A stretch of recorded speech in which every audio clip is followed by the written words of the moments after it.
Hello, Hyro family. Bet y'all thought that I was gonna make it the whole day without coming live, and I kind of sort of planned on it.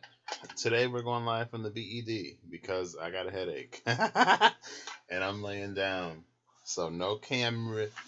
I got my Dysology cards, and we're just gonna talk.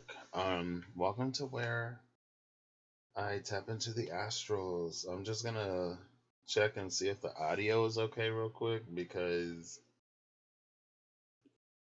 I want to see if it's alright. So give me one moment to tap in. And let's see what's up. Oh, see, there goes my head. My head has been hurting. Ouch. Okay, nice. So I ended up taking a nap because I didn't get much sleep last night. I had a funeral service to go to today. I've like told so many people, but I was a pallbearer today, and I didn't expect to be. Um, didn't expect to be carrying a casket like ever. Honestly, it's just something I never necessarily thought I would do. Not that I was opposed to it. It was just interesting um, to be called to do that. Um, and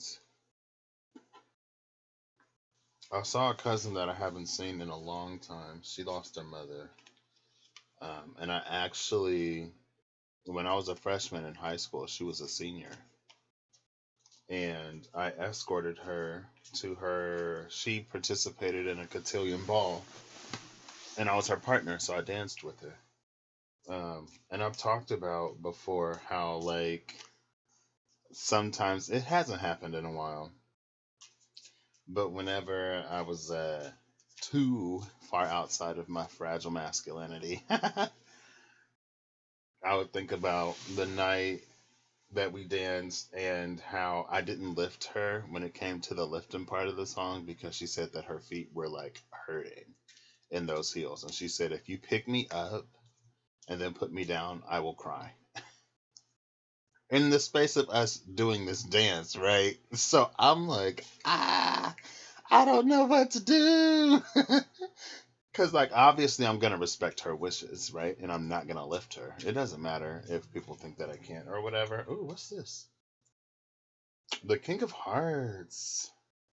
A decision that once made cannot be rescinded. A wise king who settles an impossible dispute, operating in divine order. I felt like that was an impossible situation for her to just spring on me like that. Because I'm like, girl, like, we this deep into the choreo. Hey, Clorinda. How are you? I'm like, we this deep into the choreo. Literally coming upon this part, and you gonna tell me not to lift you. Um, And sometimes I was like I said, if I get too far outside of my fragile masculinity, I might be like, man, I wonder if people didn't think that I could lift her. I wonder if they think I'm weak or whatever. But ultimately, like, it's not even about any of that. So it doesn't matter. Um, but it was her, and I haven't seen her in a minute. And it was really good to see her today. Um, and it's just such an interesting time. And yeah, it got me. Honestly, I was thinking about like, no visuals today, Clorinda. Not today, love. Sorry. Sorry, love. Not today. We're a bit unwell today. Got a bit of a headache, so we're laying in the bed. Got some cards here, and just taking it easy. I should pull this up on my phone so I can actually like see the chat. Hold up.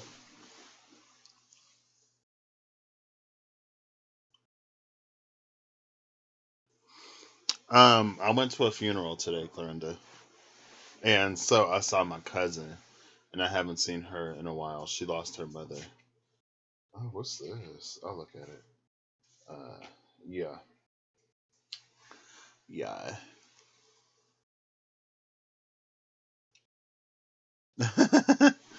I've been practicing a little, not really, but it comes and goes. Sometimes it's better, sometimes it's worse.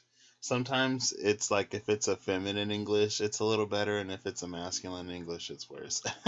But yeah. And I was a pallbearer today, so they were like, can the pallbearers come up here so we could when we were out at the gravesite, and what no pallbearers moving, I guess, and I was there, so they was like, Patrick, get over there, and I was like, but Patrick ain't trying to trip over any of these tombstones, and Patrick is already, navigating questionably enough. Um, the two cards that came out, oh wow, two aces, the Ace of Spades and the Ace of Hearts. The Ace of Spades is the lady, and the Ace of Hearts might be the gentleman. Where did my phone go? Where's my phone? I want to look this up. Yeah, and like I didn't get a lot of sleep last night because my mom literally told me that the service was today, like not too, like it was like late last night. She was like, "Are you going to the service tomorrow?" And I was like, "What? You didn't even tell me it was tomorrow." She was like, "Oh yeah, I forgot. Well, it's tomorrow, so it's more sleep deprivation and maybe some downloady type things as well." Because I ended up taking a nap, and at the end of the dream, before I woke up, they were talking to me again. And it's like, you're not talking about this thing. Why are you not talking about this? And I was like, okay, like when I get out of bed, I'll talk about it. But then I end up forgetting. But like when we're talking about it, it's like I'm right there in the conversation. I'm like, yeah, like that makes sense. Like we've been talking about this. Um, and they're like, yeah, like we've been talking about it, but you're not talking about it. And I'm just like, okay, fine. Like when I wake up, I'll talk about it. But then when I get up, I forget. So we'll see. Where's my phone? Hey Siri. Where? Oh, here you are. Never mind. Where you at? Here it is. I found my phone. So my cousin is 4 years older than me. Her mother was 57 though. She was 57 years old when she passed. And I didn't know that her sister was 19 and a half years older than she was. And I guess she was pregnant at the same time her mom was. I was like, what? I did not know it was 19 and a half years between them. That's crazy. And so it's like,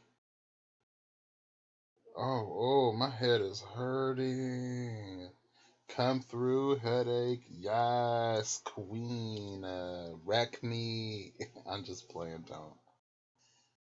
Ace of Hearts is the man. Ace of Spades is the woman. The man and the woman came out. Ace of Hearts, Ace of Spades. Yeah, but I mean, like back in the day, sometimes age gaps like that happened. So, yeah. Thank you, Clorinda.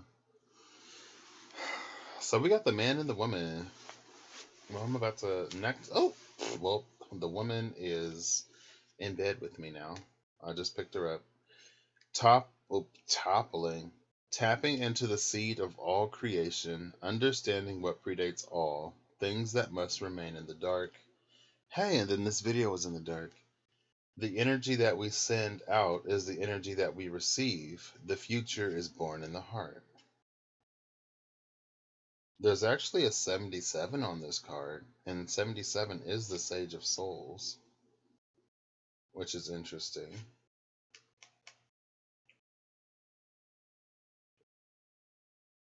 What's this about? I wish I had some tarot. One second. I'm going to pull a deck. I'm doing all of this while lying in bed.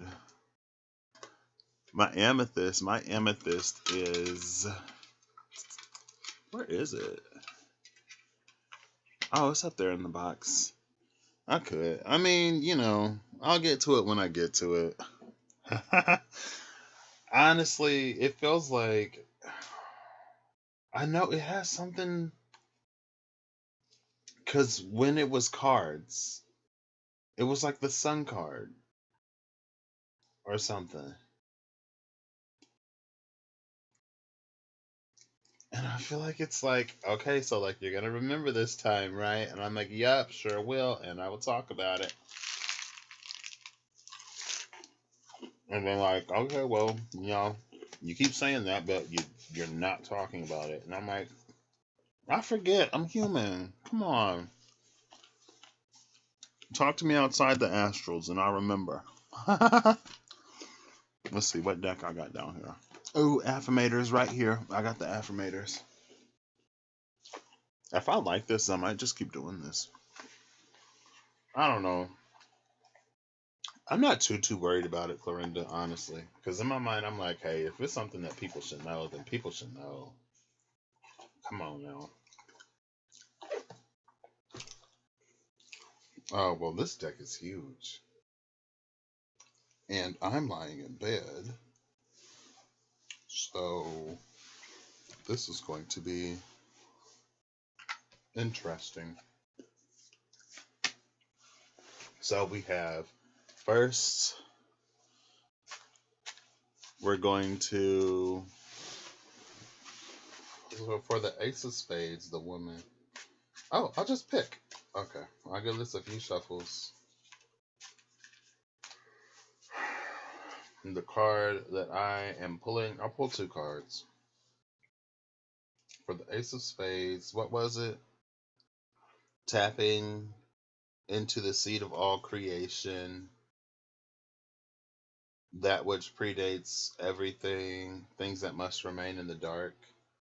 The Page of Swords and the Empress. Ooh, that's interesting.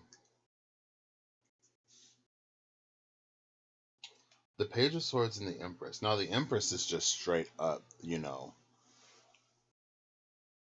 all of that. She's very like floral, very pink. She's a little foxy. She's got this pink little flower head thing. She's got stars on her body, purple stars on her body.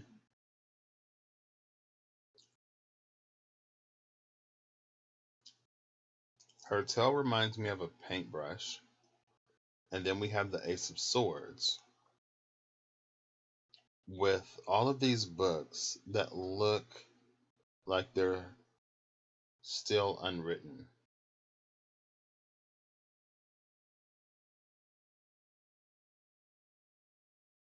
But one of the energies here at the bottom of the deck is the Queen of Wands. One of the energies is that which must remain in the dark. Let's see. Let me pull this card back out. Let me pull it back out.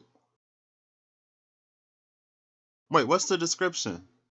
What description? Is it the description box? Or what are you talking about? Oh, my head. I honestly, like, I took one nap and I don't feel any better, really. Or my head don't hurt any less. And it just came in out of nowhere, but that's how they be sometimes. Tapping into the seed of all creation, understanding what predates all, things that must remain in the dark. Okay, so understanding what predates all, and things that must remain in the dark. This is I think that's the Page of Swords energy. We're tapping into the knowing of things that are almost unknowable in some ways. Oh, the description of the Empress. Yeah, the Queen of Wands, especially in this deck, I see her quite a bit. Now, the Queen of Swords And the King of Swords have been coming out. Usually, like a while ago, it was the King of Swords that was coming out all the time. Here lately, the Queen of Swords is coming out more. But it's been a few days since I've seen the Queen of Swords, honestly. So maybe she's going back in the rotation. Oh, Clarinda. I mean, I guess if I point my camera up, I could just like hold it up. Here, let's see that. I'm gonna. Maybe I shouldn't even, cause I'm in bed, y'all. So I ain't wearing no clothes. I mean, I got on underwear, but like that's all I got on. So let's see. Close your eyes, and I'll let you know if it's okay to look. Oh, hold up, wait.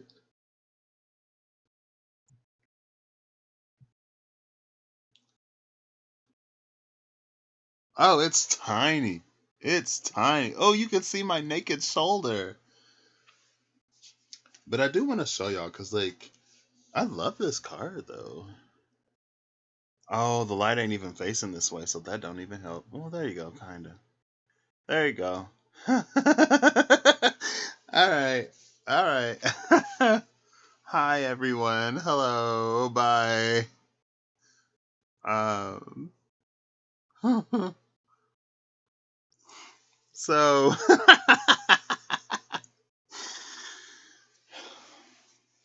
the Page of Swords. It feels like this energy of like there's this high priestess energy. And maybe this is one of the reasons why I can't remember whatever it is I'm supposed to be talking about. But in the space of dreams, it's like the conversation continues. Oh, my head. Stop. Stop. I'm not even trying to remember. I'm just talking about it. So, um, it feels like there are these things that as we discover them, if we try to write them down, the ink fades from the pages because it is that which must remain in the dark. And so to have it recorded somewhere, anywhere, is for it to be subject to being found. And whatever this is, it has to be discovered for the self.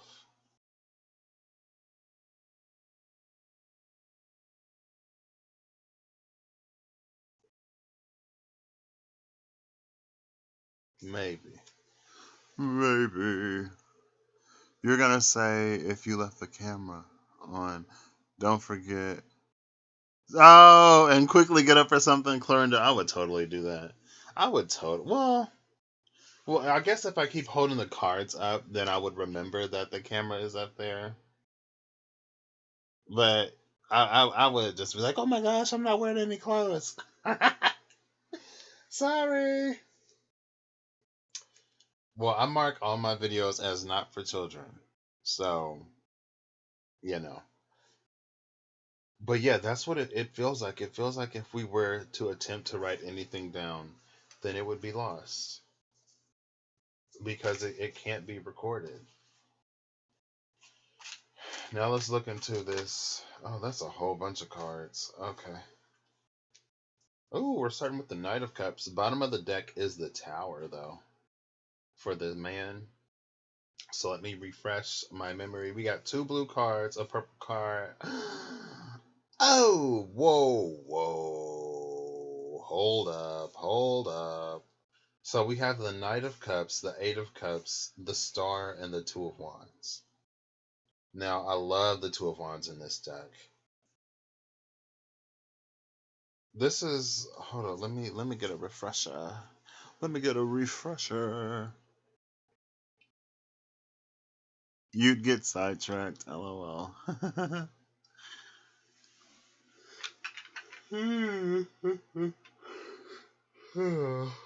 Excuse me.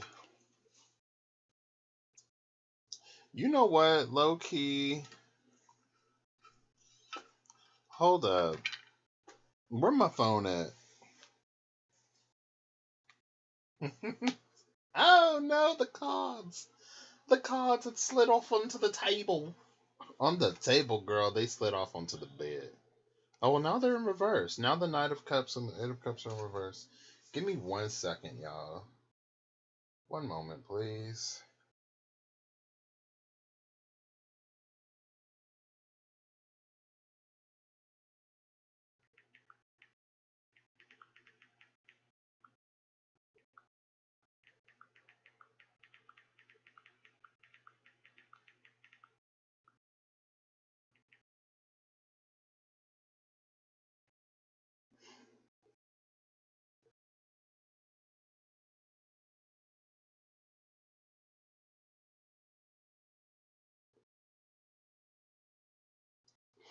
One moment, please.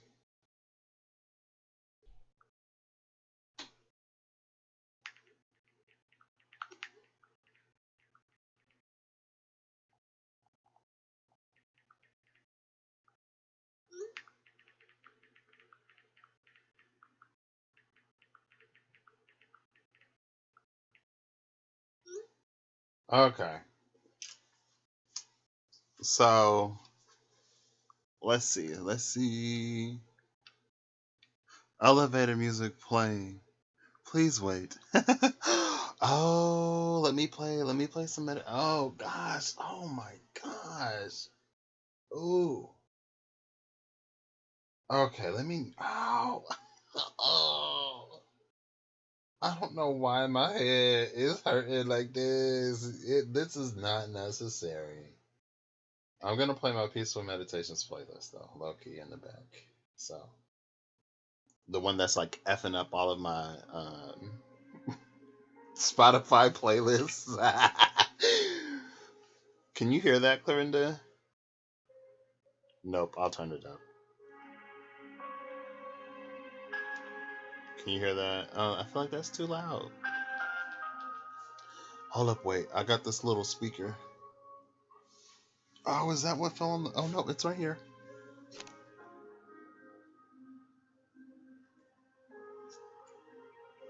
I guess.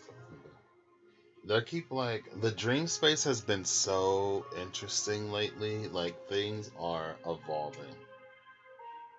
And I'm just like, whoo. And it's like when things evolve for me, they evolve for other things. I'm just like, this is a lot. Like, I don't have an imagination. It's like I do, but my imagination is not quick enough to be keeping up with these situations that is going on. Oops. Let's see. I don't know how long this will last, but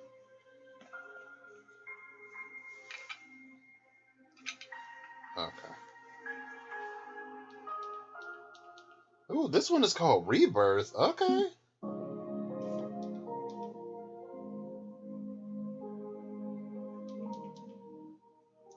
All right, Clarinda, you'll have to let me know if that's a good balance.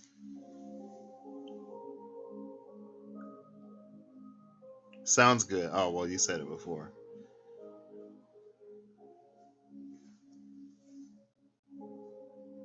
Yeah, okay. I like that. So, let's see. Where'd this card go? So, the Ace of Hearts, which is the man, is the energy that we send out. Whoa! Oh! Well, the Queen of Clubs is at the bottom. Okay. Oh, I got 92 and 93.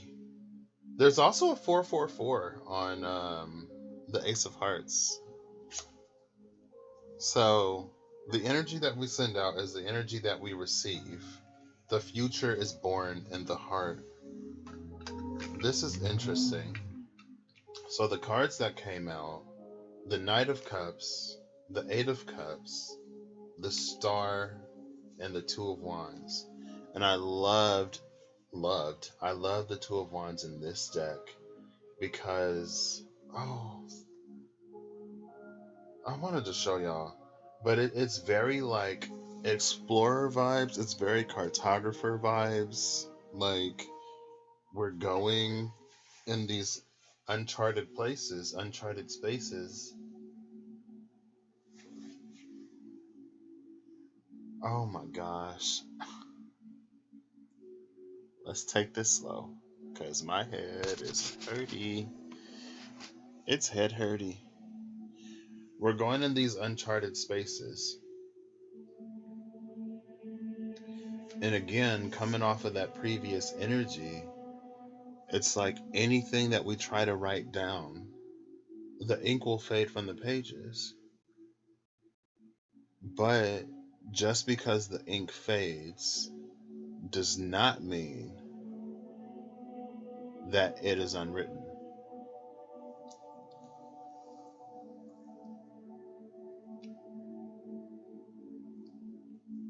Oh, well, it could be Clorinda. It could be. Because, like, he's got his little, like, telescopy. I thought they were called, like, I can't remember what they're called. But it's like a telescope, but you hold it. And it's not a periscope. Because a periscope is the thing that submarines use to look above the water.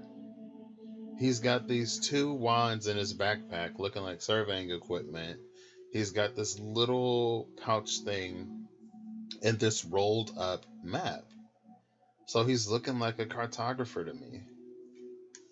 And with the Knight of Cups, it's actually looking back at the Eight of Cups. And the Eight of Cups in this deck is an octopus. And octopi are extremely smart. And they can also camouflage themselves, right? There's a crescent moon. I think this one is waxing. I think this is a waxing crescent and a full moon. Oh, we're about to have a new supermoon. Let me look. Let me look. Where's my phone? Where's my phone? I keep setting this thing down. I'm forgetting where I put it. Okay. It's still the 15th. The new moon is on the 17th. Let's see though. Because the moon is in Libra right now. So the moon is currently 13 degrees Libra and the sun is 23 degrees Libra. So we are entering that junction.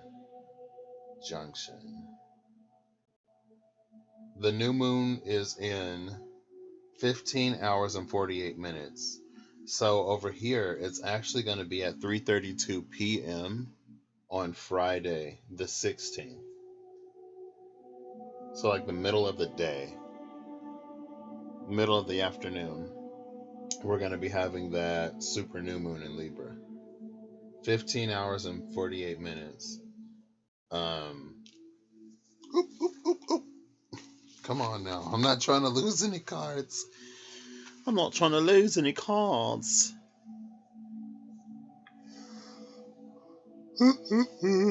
Excuse me. And yeah, we do have that blue moon in Taurus later on Halloween night. And I think last year on Halloween night is when Mercury went retrograde. I think Mercury went retrograde on Halloween last year.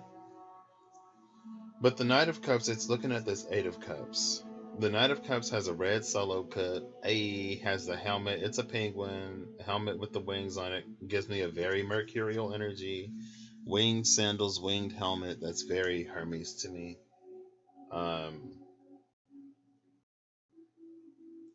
And this octopus is offering a cup to the moon. One to the crescent, one to the full moon. Now the full moon is the only one with the face. And she looks pretty content and satisfied. And then we have the star card, which is also satisfied. I'm going to have to show y'all this one, okay? I'm going to have to show you this one. So, here we go again.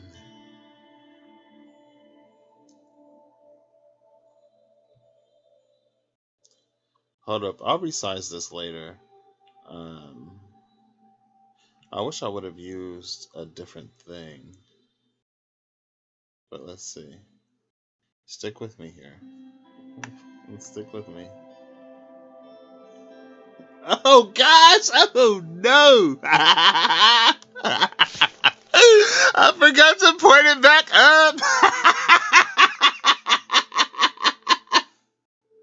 It's fine. It's fine. Oh gosh. We might make this one private. Clarinda, this one stays between you and me. So, yeah, let's point this way up, way up. Okay. Y'all get to see silly. Clarinda, I was like, yeah, see, I would just forget. I could at least put a shirt on, though. Hold up. Oh, I threw it all the way over there. Before I went to sleep, I was like, I could just set my shirt over here. I threw it all the way to the other side of the room, y'all. Oh, well, it is what it is.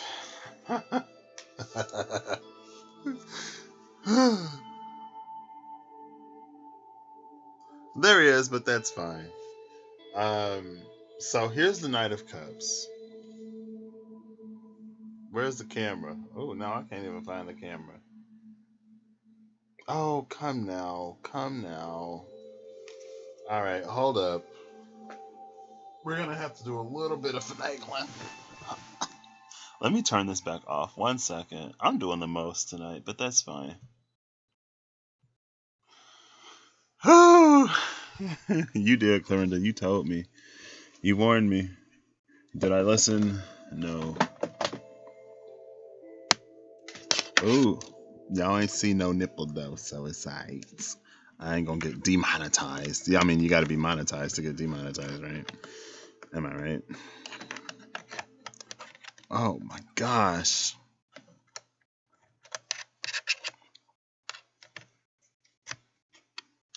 Okay.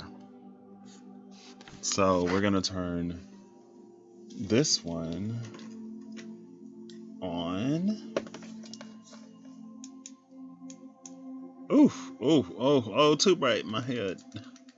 Be kind to me, please. We're gonna turn this one off. We might turn that one back on, honestly. Yeah. Well, yeah, we're gonna turn this one back on because I have to be able to see the cards. You do the same, yeah. Oh my gosh, I almost did it again. I gotta point this all the way up, all the way up. Okay, I almost did it again. There we go. How quickly I forget. Okay, so let's move this down a little bit, but not too far down. All right. So we got this Knight of Cups. Oh, come now.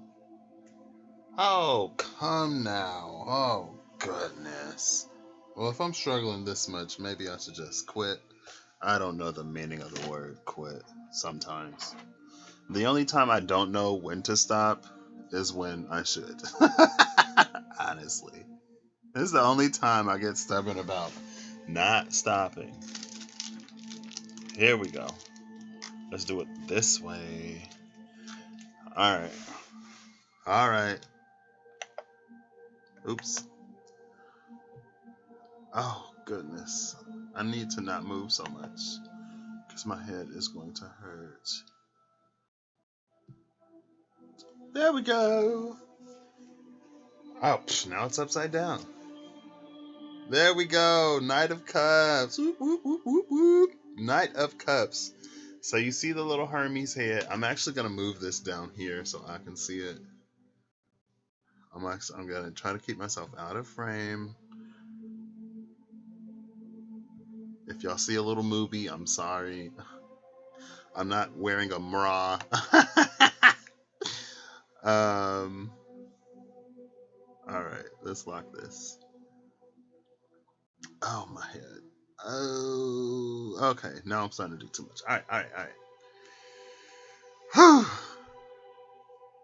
Peekaboo. Hi. So here's the Knight of Cups. You see his little red solo cup. You see the pink when he got the Hermes hat. Now, the moon and the Eight of Cups and this star both really have a super contented expression, right? Like, look how content and happy they look. And then here's the cartographer. That's the Two of Wands. Right? Look at him. He's so cute. He's so cute with his little surveying equipment and his little map, right? So, well, let me mute that so that my ringtone don't keep popping it. Oh my gosh, my head. My head hurts. Oh.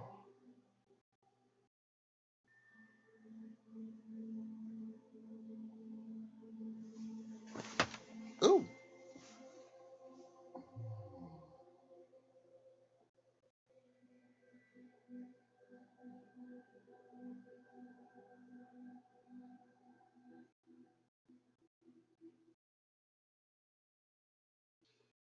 Okay. I'm actually not gonna mute that. Y'all just gonna have to hear my ringtone. So the future is born in the heart. And let's see. I mean, we are in retrograde season, right? So this could be like a retrograde type message. The Knight of Cups is looking back at something that they left behind.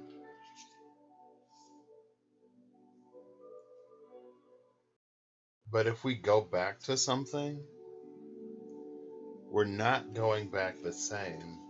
We're going back changed. With the Star and the Two of Wands, we're going back healed. We're entering uncharted territory. We're entering in a space that we would not have been able to enter before, because we're navigating in a way that's different. And at take three, go, so huggable. Aww. And at the bottom of the deck is this tower. And the tower to me means that if this is a space that we're approaching, even if it's not a space that we're reapproaching, we're doing so from a place of a shattered ego. But this isn't shattered ego in a bad way, because this healing has already taken place. And because the healing has taken place, we navigate in a way differently than we did before. We're entering uncharted territory. But something will have had to have given in order to make this work. And this card wanted to slide out. Oh, snap, it's the sun! Here comes the sun, do do do. Here comes the sun, and I say, with the world card at the bottom of the deck, what? Okay. The future is born in the heart, though. And the future, if the future is born in the heart, then it is like, oh gosh, this phone sometimes, y'all.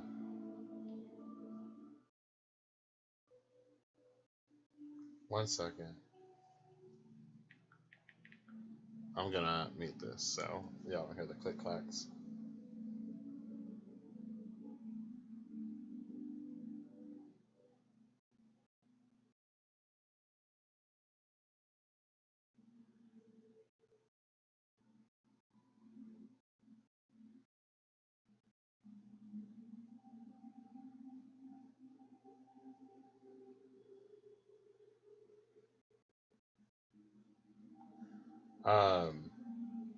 I should just turn that off. I was wearing my AirPods the other day and I was typing and it was assaulting my ears, and I just dealt with it. Let's turn the keyboard click clacks off. I don't know why I like them, but I do. I like the keyboard click clacks. All right, back into this. Back into this. Oh, I wouldn't say popular, Clorinda. Okay. So with the Sun and the World card, and again, that was the man and the woman. Ace of Hearts, Ace of Spades. See, the man ends in a 444. If you can see that. You see the numbers, the 444? The energy that we send out is the energy that we receive. The future is born in the heart.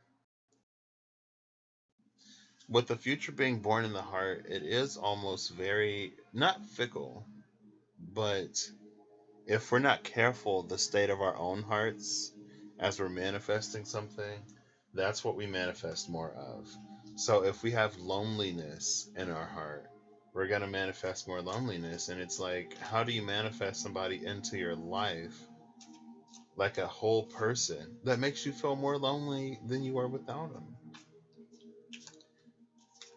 If there's like jealousy or envy or strife or whatever in the heart, then we manifest more of that. And I think that's what that tower at the bottom of the deck is about. It's about clearing the heart of all of that so that we don't necessarily have that moving forward.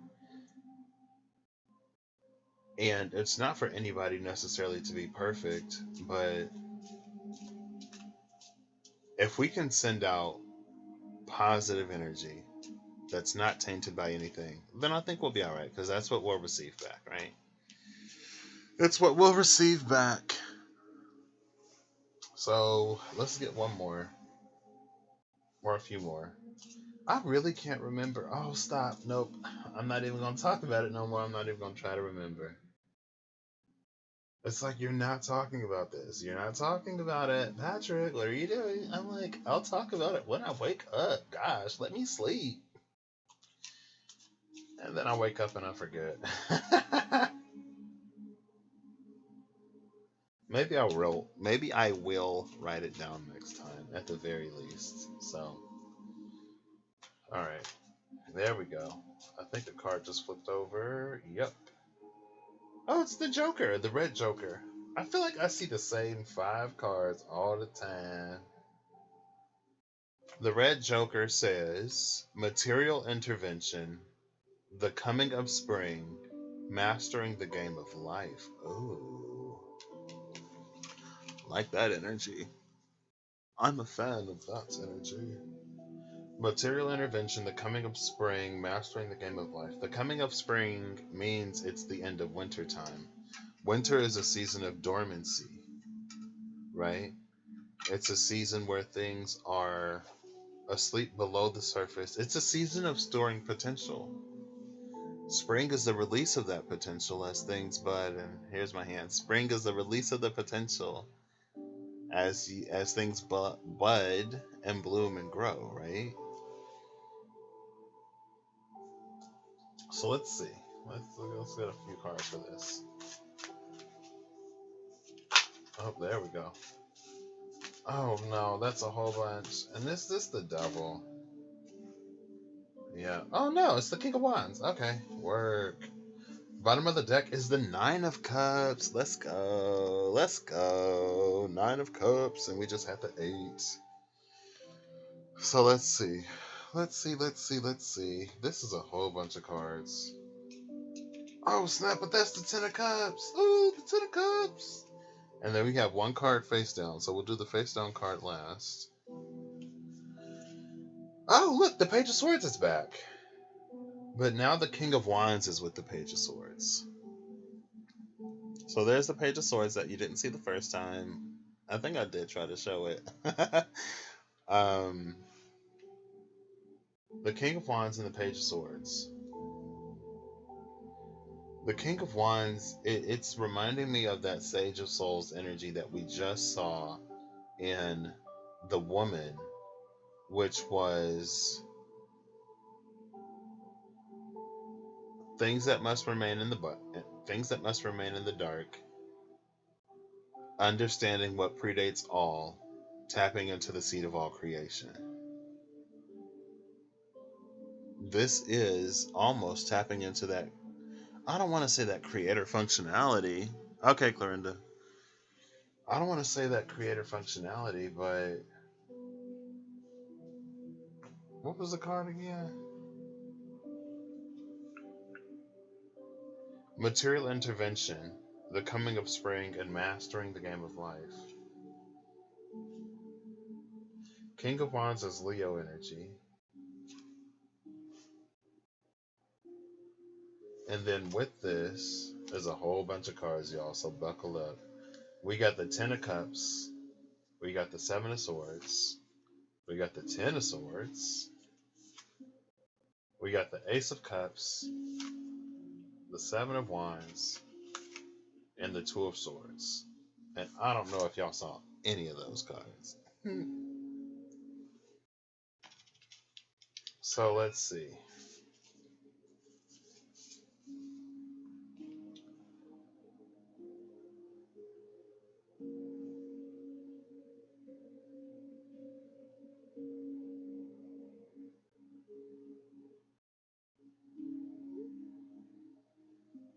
So,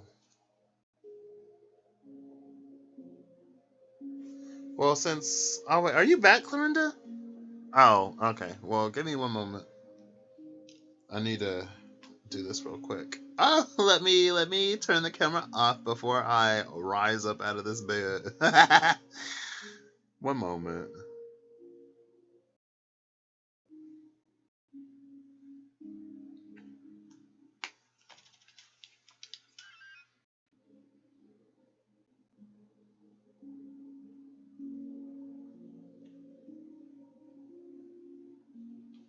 Ooh.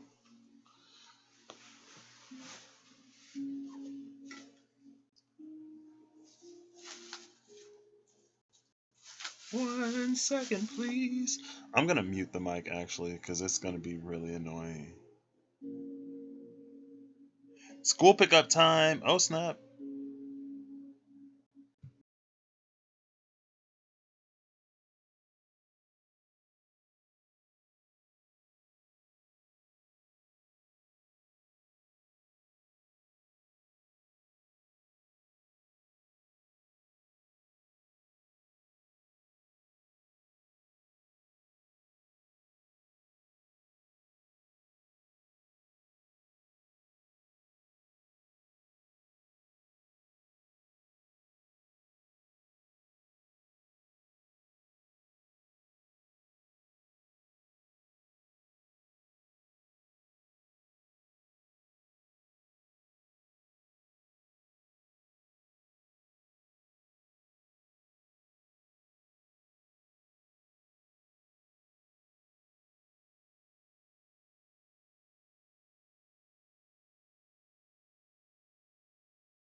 Back. I'm back. Sorry.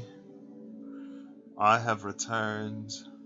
So, let's get back into this. That's a lot of cards. This is a lot of cards. This is a lot of cards. A lot of cards. So,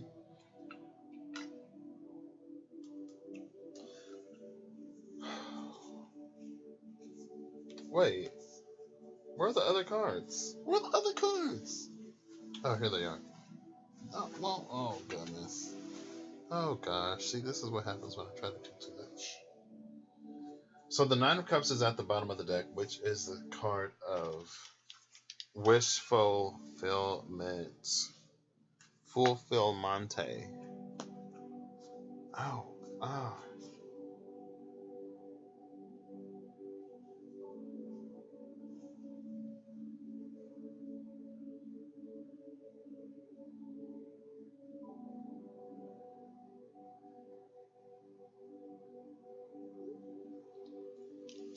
And I don't know where they went. What'd you say, Clorinda? Oh, I'm here. Okay. You can see my little head thing. So, this is a lot. The Ten of Cups came out separately. So we've seen the Eight of Cups, the Nine of Cups, and now the Ten of Cups. So this is a space of fulfillment. We have the Seven of Swords and the Ten of Swords. Now, this Ten of Swords, to me, this feels like us putting an end to our self-sabotaging ways. This feels like us putting an end to old narratives, old mindsets, frameworks, and things that don't serve us anymore. These are things that we convinced ourselves, basically more or less, things that we were convinced that were true. And maybe they were true in a different energy, but with the space that we're coming into, it's going to be different. Right after that, we have the Ace of Cups, which is about operating in furthering that divine connection. And that's some self-love. That's some emotional healing. That's increasing our emotional capacity, our spiritual capacity, all kinds of stuff. I really don't know where those cards went. Are they up here? No? Well, the Strength card and the Five of Wands is the top of the deck. Oh, here they are. Okay, I found them. So here's the Ace of Cups, which is, oh, it's a water dragon, or is it the Loch Ness monster? I think it's a water dragon, but it's like an eastern water dragon. This ain't like the western depiction of a dragon.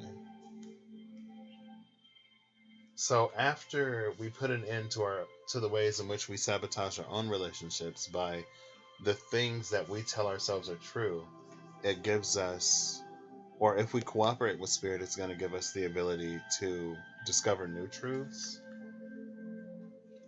And we're going to have to continue to, there's going to be a period of time where we're switching from old programs to new programs. And these new programs are going to be the ones that open us up to receive this Ten of Cups fulfillment.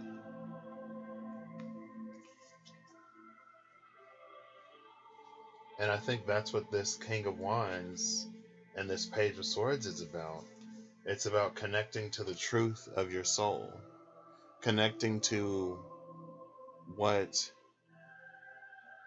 the divine is telling you is possible. And am I pointing to the right card? Yes, I am.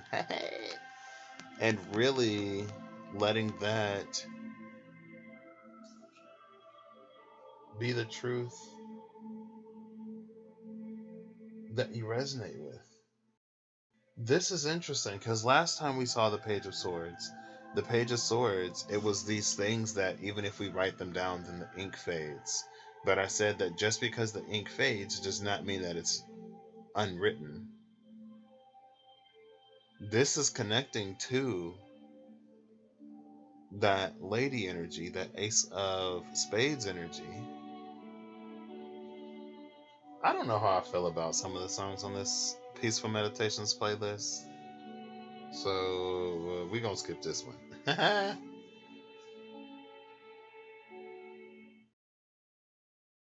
This one is called Visions of Sleep and Beyond.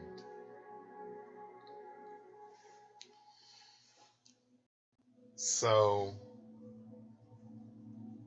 it's like when we're operating in this space of soul truth, that's when we'll be able to see the words that are written on the page. And the more steadfast we are, the more we hold our ground and we allow for this new truth to validate itself, the more the pages will reveal to us. Right? We got this fire and air energy. This fire and air energy up in here. If you can see that, fire and air, fire and air. The card that came out face down is the Eight of Wands. We got this unicorn that has rounded up all these 8 wands.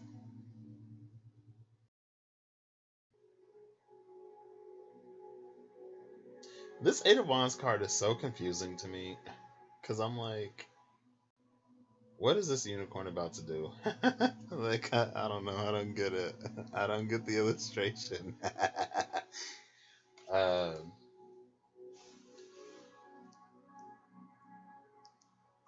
Trying to make you want to nona nap.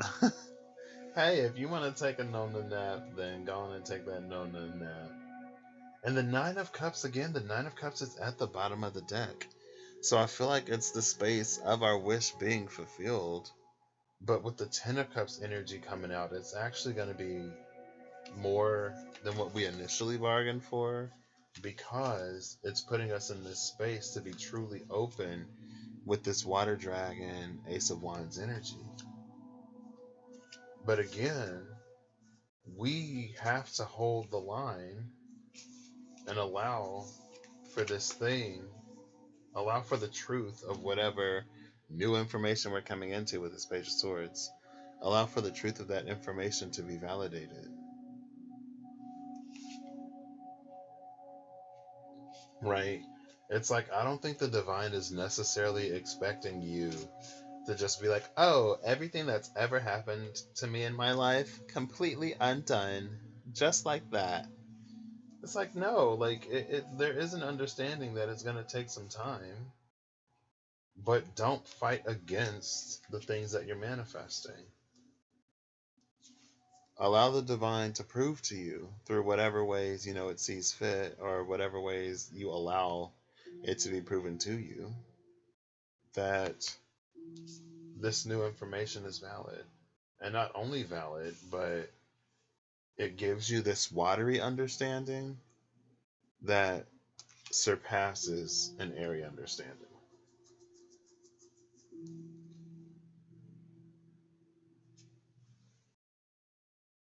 With the Eight of Wands at the bottom of the deck, it's going to come in quick.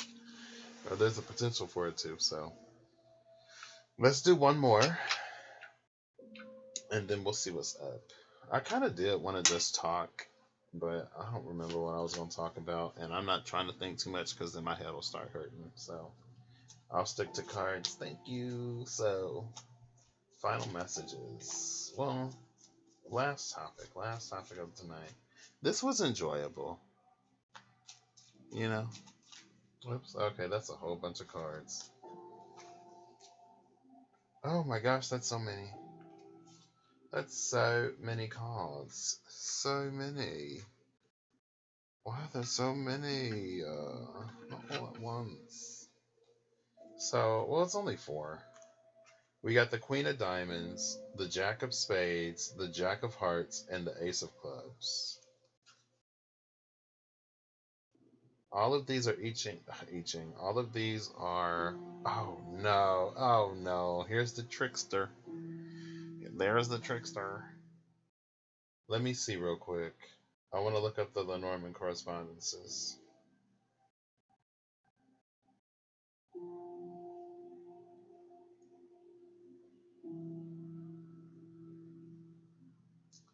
So we're gonna start with the Queen of Diamonds. Diamonds. Square cut or pear shape these rocks. Don't lose their shapes. Diamonds are a girl's best friend. So the Queen of Diamonds is the crossroads energy. This says an abrupt change of season, the vision catching up to fantasy, the filling of valleys and falling of mountains. This is interesting. For this to be a crossroads energy, I don't know why I'm showing this. Um, but for this to be a crossroads energy is very interesting. Makes sense. What makes sense? Ow, oh, oh, ow, ow. Oh, oh, oh, oh, ow. Come now. Oh. Okay.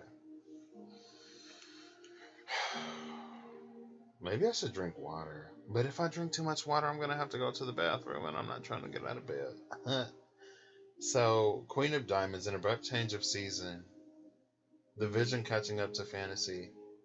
This is so interesting, because for this being a crossroads energy, it's a number 4. We have a 4, 2 6s, and a 1. This is a 17, which is the star, right?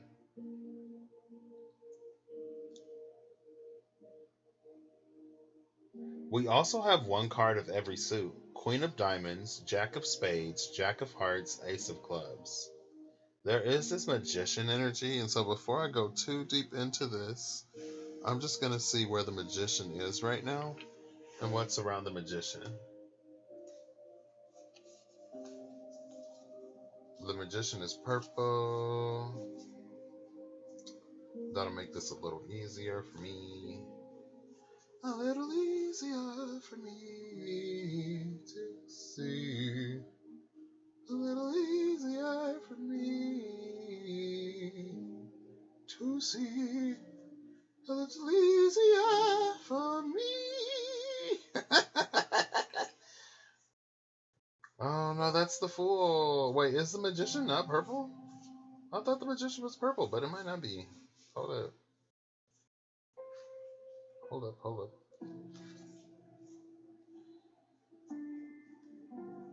Okay, well, guess the magician is not purple. Oh, it's right here. Okay.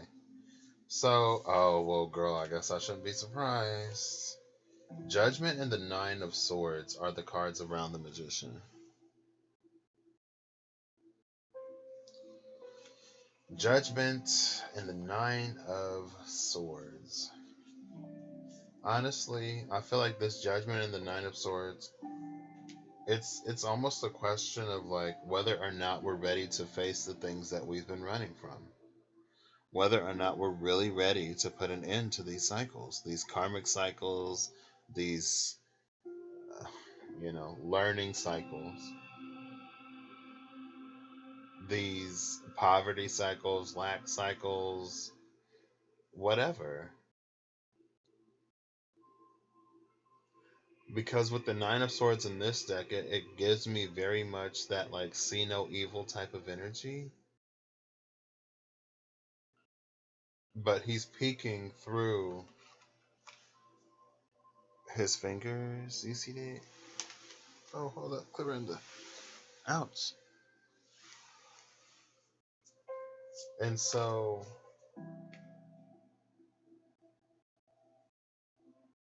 there's a tiny face. There's a tiny face on the sun. The sun is looking down at the rat.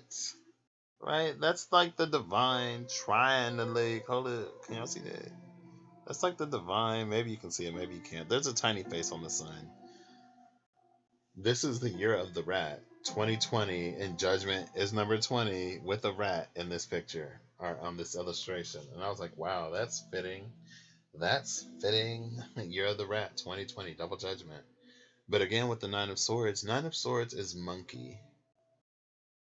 Let's see what the next monkey year is really quick.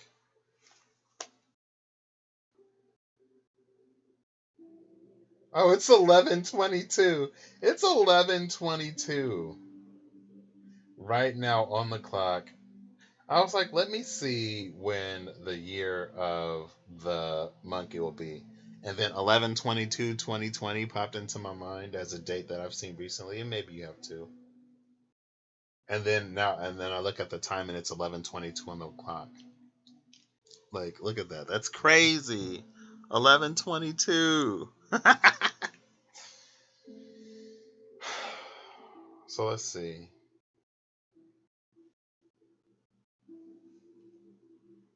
Well, I'm 27. 92 was a monkey year.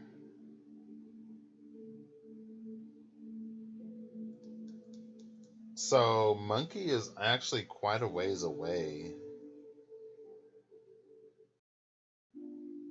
The last monkey year was a few years ago. We're going to be closer to the last one than the next one. Yeah, 2016 was the last monkey year. 2028 is the next monkey year. So maybe in 2016 there was something that happened in or around 2016 that set us down a certain karmic path.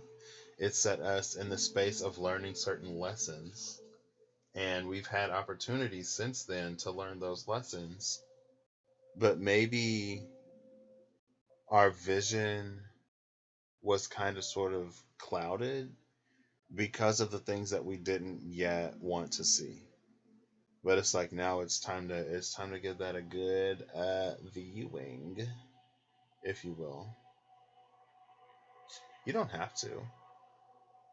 Maybe that doesn't mean anything. Maybe you're born in a monkey year. You know somebody born in a monkey year. You know, you keep saying that number 11:22, 2:22, 1:11. Maybe that was for you. It is a cute face, Clinda. Maybe that was for you then, Clinda, at that time. Um, but again, it's like we can't close these karmic cycles if we can't even look at them, right? If you can't even face it, how do we expect to move on from it? So that's like the overall energy for these four cards. An abrupt change of season, the vision catching up to fantasy, the filling of valleys and the falling of mountains. That's why this is a crossroad. I feel like it's a crossroad for us to get the things that we've been manifesting. It's a crossroad for us to allow ourselves to step into a brighter timeline, into a space where we don't have to suffer. We're not alone, and we're not pining after or wishing for things that we're not going to receive.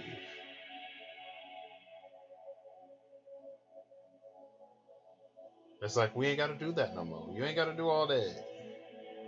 It's like you ain't even got to do all that. Oh, thank you. Next is the Jack of Spades. Oh, this one is interesting. This one is interesting. Jack of Spades.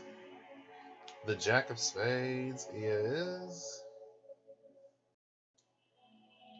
the child. The child, new beginnings, child, toddler, play, inexperience, innocence, immaturity, positivity, temporary, and soon. New beginnings, and then this opens with the beginnings. Is that too loud? I feel like that just got real loud. I'll just turn it down a little bit. You nearly died in 2016? Oh my gosh. So that was kind of life changing. In 2016, I became an RA. In 2016.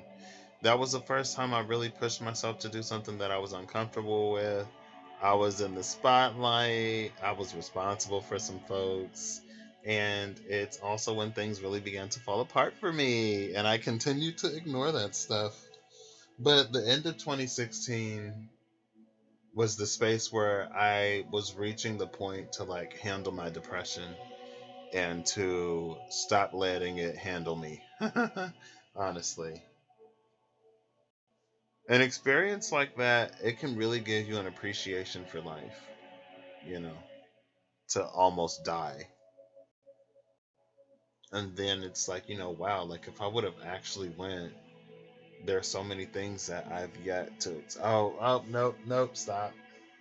Oh, head, no. Okay. That's yours to process, Clarinda, not mine. Ooh. All right. Not my experience. I can't speak to it. Sorry. The beginnings of self realization, caring for one's mental space, and preparing to welcome something big. Ooh, something big. There's a 222 on this one. The numbers are cut off on the other one. But there's a 222 on this card. Oh, speaking of 222s.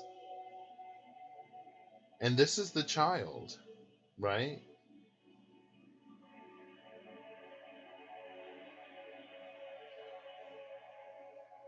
This feels like,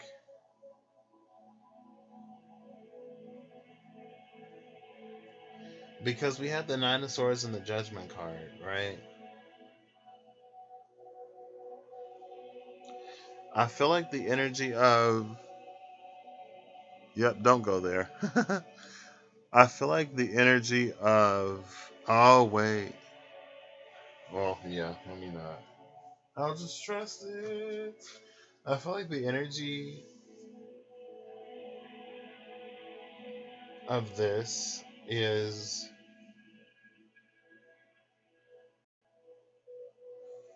With this being the child and the Nine of Swords and the Judgment card.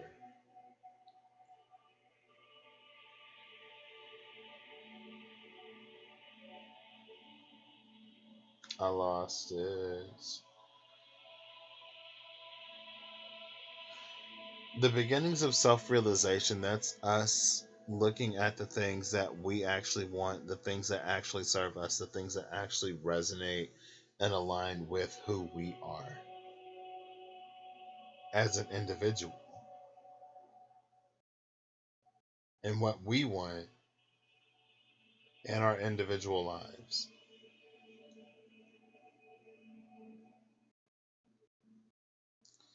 And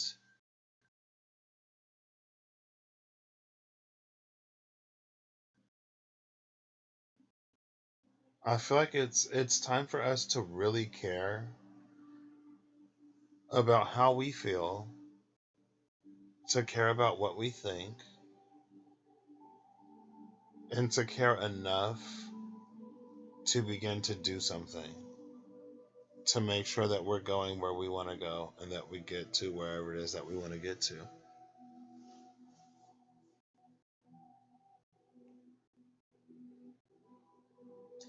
Because I feel that, like,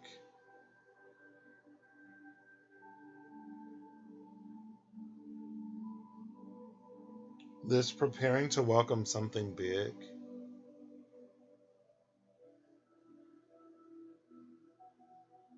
it's all of the things that the divine wants us to, all the things that the divine wants to bestow upon us. And I love that we have two jacks here, because this other jack, the Jack of Hearts, it's a distractor. This is a space of choice and it's a space of decision.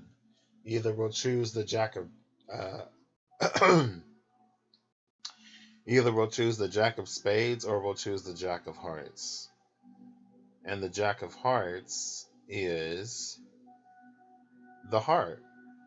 The Jack of Hearts is the heart, but the Jack of Spades is the child. And I think, well, I know, well, I don't want to say this is the choice to make, But the Jack of Hearts is an inn that welcomes weary travelers, a hot tub that soaks all of one's worries away, and a sly grin. The Jack of Hearts is not facing the things that we need to face to close out those chapters. This inn, this hot tub, this tourist attraction, it preys on the weariness of those who come across it because it knows how difficult the journey is. And when you're that close to completion, when you're that close to a breakthrough, it knows how badly we just like want to stop. And so what that energy does is it positions itself almost perfectly to where you're nearing your breaking point. And it's like, it would be easier if we do this. It would be easier if we do that. Let's not handle that. Let's not focus on that. Let's go feel something good. And then it's like you never take care of the thing that you initially were being led to take care of.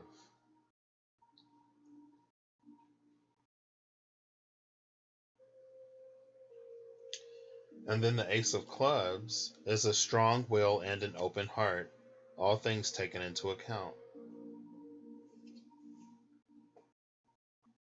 And let's see what the Ace of Clubs energy is. It's 11:33 now. It's been 11 minutes since I looked at the time.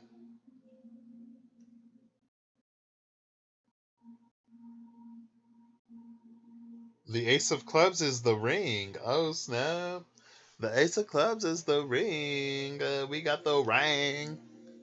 If you like it, then you should have put a ring on it. If you like it, then you should have put a ring on it. Don't be mad that once you see that he want it. If you like it, then you should have put a ring on it. Oh. People will not commit, will not give you the time of day, but will be mad when you decide to give yourself the time of day.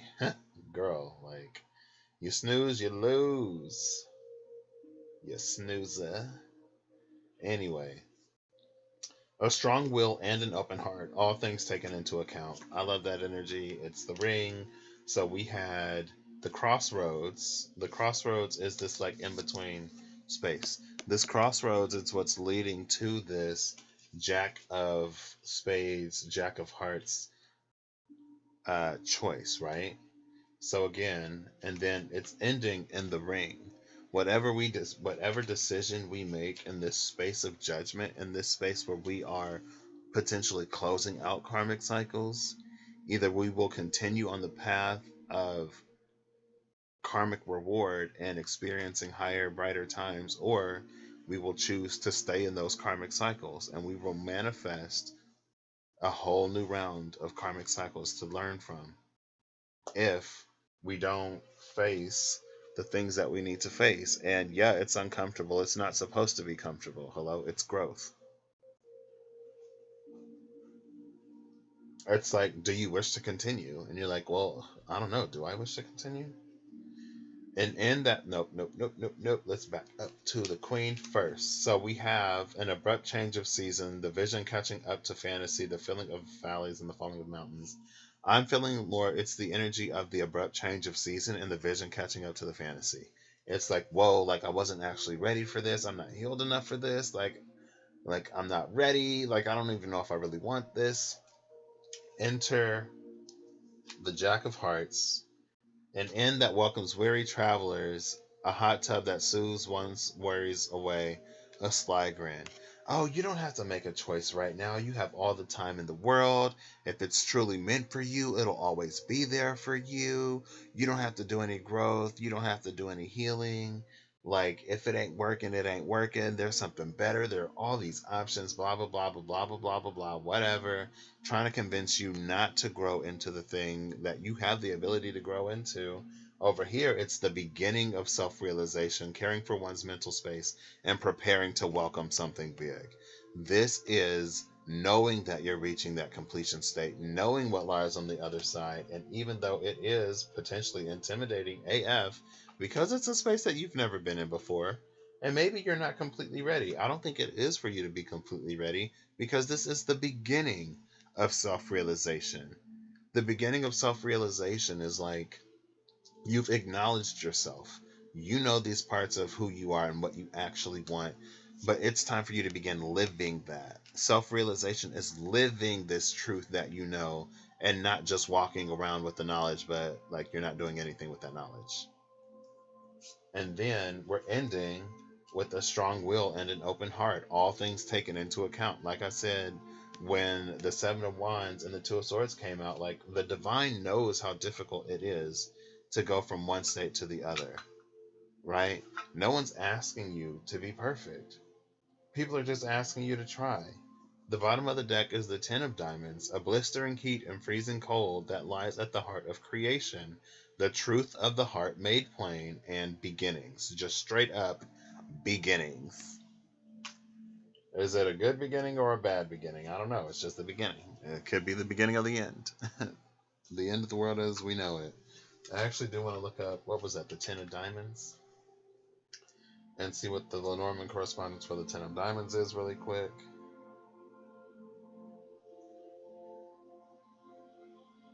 The Ten of Diamonds is the book. Secrets, knowledge, education, information, research, studies, neutral, and future. That's the book where things are left unwritten. But they're not unwritten. You just can't read it if you're not in a space to be open to it.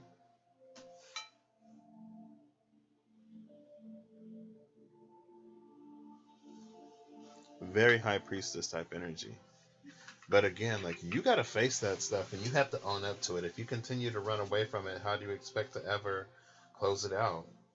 It's like you don't even know what you're running from. Out of the pot and into the fire type of energy. That's like the gift of the Nine of Swords. And yeah, it sucks and it's hard, but at least we can see the things that had us trapped at the Eight of Swords, and we can choose to no longer allow those things to trap us and to keep us held back. And that's when we come into the Ten of Swords, when we decide to put those things away. It doesn't always have to be painful. Final card from the affirmators, please. Final message. Let's get these final messages. Oh, there we go. Thank you. Jiminy Cricket. Look at that. Page of Wands, Jiminy Cricket. Let your conscience be your guide. Bottom of the deck is the Knight of Cups. Move forward from that heart space and claim your heart's truest desires. Like, you don't have to be perfect. All you got to do is try. And as long as you're trying, the divine will continue to work with you. Top of the deck is the Ace of Cups. I love that. Ace of Cups, Jiminy Cricket. Bottom of the deck is the Knight of Cups.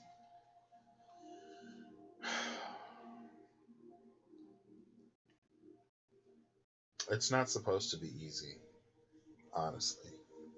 And the reason why it's not supposed to be easy is because it is for us to be intentional in this space. For the space that I'm coming into, for the space that I'm in, even partially, it's like so new for me. Like, it honestly feels like this might be the first lifetime in a while where things actually work. Because I'm making choices that I haven't made in a while. Because I'm choosing not to just be a silent non-participant in my own life, because I'm gonna, love myself and believe myself and do better for myself because I deserve it. Right?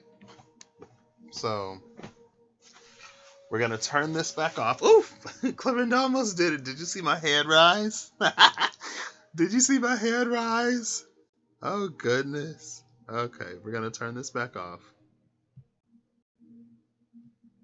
And maybe if I can get it off. Hello? There we go. Alright. Turn that back off. We're gonna sit up. I may not go yet. We may stay a little bit longer, but I'm gonna put those cards away. And let's see.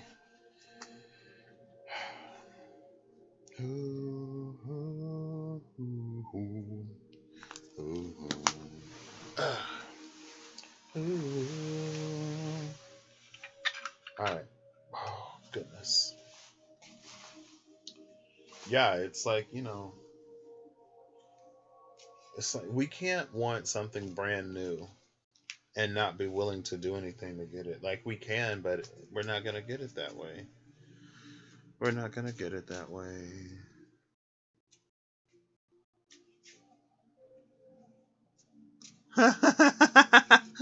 See, hello. Hello, C. How are you doing today? Hope you're well. Hope you're well. How's your mom? How's your dad?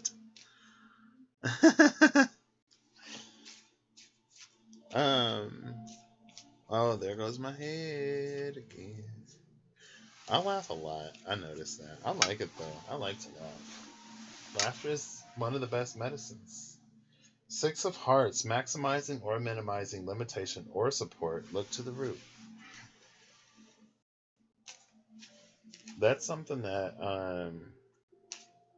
was actually brought up at the ow ow was brought up at the service earlier today. That laughter is like medicine, you know. And oh goodness, what did I feel like? Oh, I ate a whole bunch of pierogies. Oh, I love pierogies. It was these loaded baked potato pierogies. I ate almost the whole box. They were just too good. I might go and finish them low key, honestly. All right, what are we gonna end this with? I mean, I feel like I don't know what I wouldn't say. Like, I feel like I've said everything that I could say. I don't know what there is left to say that has been unsaid. I mean, we're in a space where we're all figuring it out ourselves, and we're being called to face, maybe by Pluto, some of the things that we've been avoiding for a long time, because these are the things that are honestly holding us back from going where we want to go, from being who we want to be and having what we want to have. And if these things continue to remain unfaced, it's going to keep us in this Eight of Swords state where we don't even know why it is that things are falling apart. We don't even know why our manifestations are failing, or not necessarily failing, but it's like we're limited. And it's like, if you're not in a space to continuously grow, then it's going to be a little bit more difficult to continuously receive. Maybe. We're just being called to grow a lot right now, and it's difficult. It ain't easy, but just because it ain't easy don't mean that we ain't supposed to do it.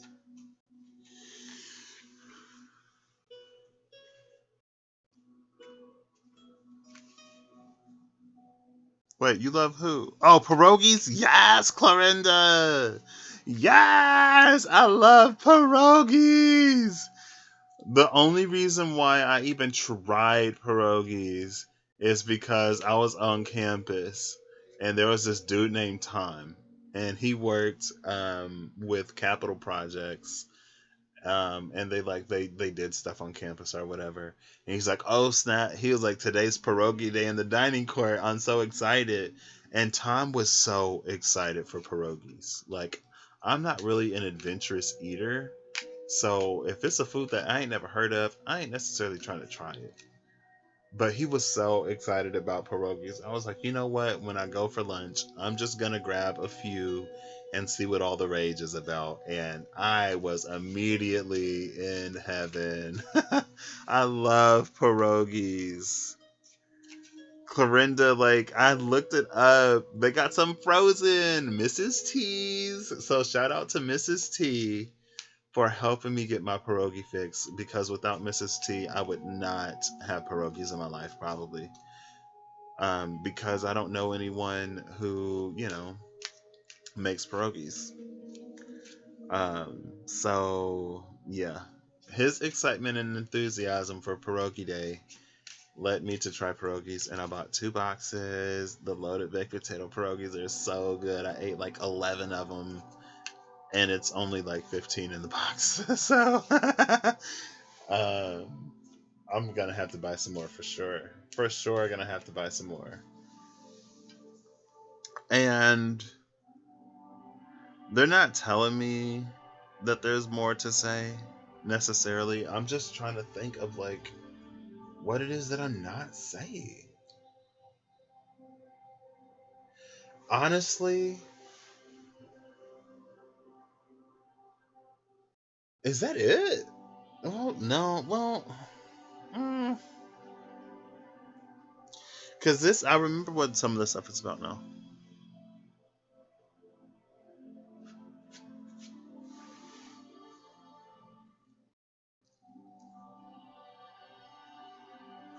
Yes. I have not had the sweet ones, Clorinda. I've only had a more like savory pierogi. I've never had a sweet one before. My pierogi experience is extremely limited. Extremely limited, and it is so tragic. I don't think they're too expensive. They were like, well, I bought them. There was a little coupon that I clipped. Maybe it was like $1 off. I'll look it up real quick on the app, Clorinda. I'll let you know. Because I want some more. I want some more. I didn't expect. Because it took me a while. Because I've been making them in the air fryer. They're frozen. And at first I was frying them and they were like super crunchy. And I'm like, I'm not a fan of this. But then I used the roast setting on the air fryer. And I'm like, these are so good. They so good. Why are they so good? And because they're pierogies. That's why. They're so good because they're pierogies. Pierogies are lit. Shout out to whoever invented pierogies. Shout out to the people who continue to make pierogies. Shout out to Time for being so excited about pierogies that I, someone who doesn't try really anything new, someone who in the past didn't really try anything new, was excited to try it. Um, yeah, I love them. I loved them. Let me see. Let me see. I think they were like $3 something. Yeah, they're $2.99. It's $3 for a box of like 15 or 16 pierogies. So they're not bad at all. They're not bad at all. Mm-mm. I'm gonna have to get me some more. I'm gonna have to get me some more. $10 for 5? What?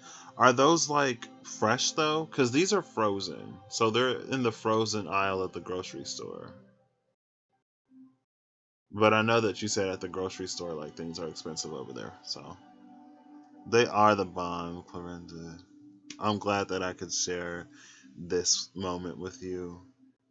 Are you talking about the sweet pierogies?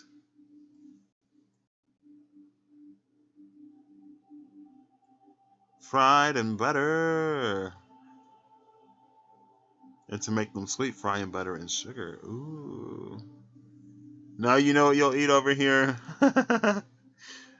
Those are the frozen ones, though. You know, so if you've had like actual pierogies that weren't frozen, I don't know if it'll live up to the hype. Clarinda, all of them are the bomb. Okay, all right, true, true, true, true. Yep, Mrs. T's. Shout out to Mrs. T. I don't know who you are, but thank you so much. Cause I was like, I really want some pierogies. I haven't had pierogies in over a year. Well, was it over a year at that point? Well, no, it was months though. I was wanting pierogies and they had them. So honestly, it just feels like brighter days are coming. And I don't know why I would have to say that though.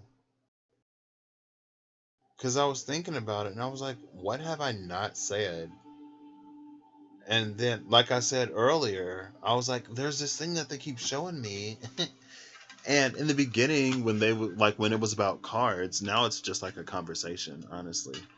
But in the beginning, it was like, here's a card, and here's a talking point, and here's another card, and here's another talking point. And I was like, I remember it was connected to the sun card. And it's just like, duh. Spirit is like, well, Patrick, if we can't make it any easier than the sun card, my guy, I don't know what we can do in this situation. I'm like, oh, Spirit. Y'all know me. I can be like that sometimes. But that's literally it. It's literally this energy of like brighter days are coming. Better days are coming. I talked about that on the Legacy channel earlier. That's one of the songs that they sang. And I love that song. It popped into my head a few weeks ago, maybe. And then I go to the service today. And she sang it. I don't know all the words. The only part I know is when she's like, better days are coming. Um, and you can make them, but they take so long to make. Oh, you have both frozen and fresh. Frozen and fresh. Honestly, I don't even know if I've ever had them fresh. Because at the dining court, they probably just got a bunch that were frozen. Only brighter days ahead, exactly. And it feels like.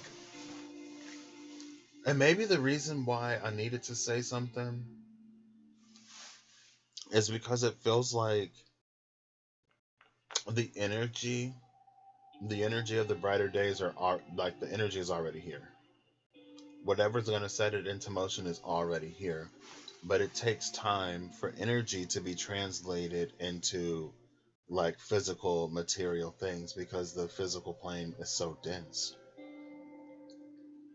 But that's why it's important for us to trust in spirit and to follow spirit,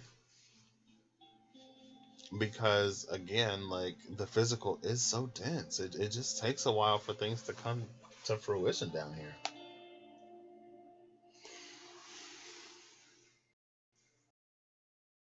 Make them fresh, but a massive batch, so I can fry them fresh and freeze the rest. Yes.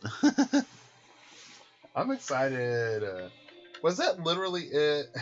I bet you Spirit is so just like literally the sun card, my guy. Like, hello. But it does feel like the energy is already here. I don't know what that means. Because, like I said, sometimes there's a difference between like the energy being present and the actual physical situations happening and going down. But whatever it means, it's already here. I feel like I can feel some of my headache melting away a little bit. I'm like, is that literally it though? Because like that could just be like, brighter days are ahead of us, everybody. Like I don't have to be like, I was told in a dream, or not even in a dream, in this little weird conversational between dreams and waking state, that the energy of brighter days is already here. The sun is already shining. And maybe it's just that like this shift in timelines has already occurred. Like we're already shifted onto a higher timeline. But it's still subjected to time. And we still have free will. And as long as humanity has free will, humanity retains the ability to sabotage the F out of whatever the divine tries to give us. Because we don't got to take it. We ain't got to do whatever. We don't. So, I guess that's it. I'm going to ask Siri to flip a coin. If Siri says tails, I'm going to end the video here. If Siri says heads, I'll keep going. Hey Siri, flip a coin. It's heads. It's heads. Oh, I guess we're going to keep going. Actually, I'm going to go to the restroom really quick. I'm going to grab a water. I'll be right back. Thank you for being here with me, Clorinda. It's been fun. And thank you for talking pierogies. I was like, my dad was like, what's that? My mom was like, ooh, what's that? I'm like, oh. I need someone to share my love of pierogies with. Anybody? Ooh. All right, I'll be right back. 1 second. I'm glad I got my camera off.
Okay, alright, I'm back. Ooh, there's my head. There's my head. There's my head.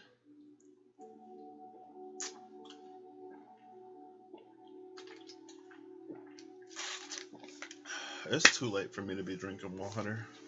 Because I'm not trying to go to the bathroom all night. I'm not. Not trying to be running to the restroom all night. Go away. I'm sorry. Okay. 1 second. Apparently, I got a new card that came in the mail. I didn't even realize that my old card expired, and not like I'm using it. Where is it? Oh, here it is. Okay. Was it really expired? Oh, I needed a new card anyway because this one is cracked. This card is correct. Oh, it expires next month, but they already sent me this new one. It got bent in my wallet because I was keeping something in my wallet that was bending my cards. This one is so much shinier. Is it like that on this one? No. This one, I'm like, oh snap. Okay, all right. This one expires in 2025. Excuse me. I tried to use it in London because it says Diners Club or whatever, but it didn't work. I wonder if it'll work now. Okay. 1 second. I'm still gonna have to activate this and stuff, but I got it's a beach theme. Palm trees, water. I'm a Pisces. I'm not obsessed with water though. You know, I'm not one of those Pisces. Maybe it's all the Taurus in my chart. I'm just like, water's fine. I'd rather be in the hotel, living it up with those hotel views. All right. Thank you, Clorinda. Thank you. Where did I literally just put that water? Here it is. Okay. It took me so long because my mom wanted some chili. And she was like, you're not supposed to put it in a plastic bowl. You're supposed to put chili in a glass bowl. I said, Mom. Wait. You either actually, yeah. I'm not crazy about it. All the internet Pisces things would be like, oh, you love water. Your dream vacation is on a beach or something. I'm like, not really. Personally, but that's cool.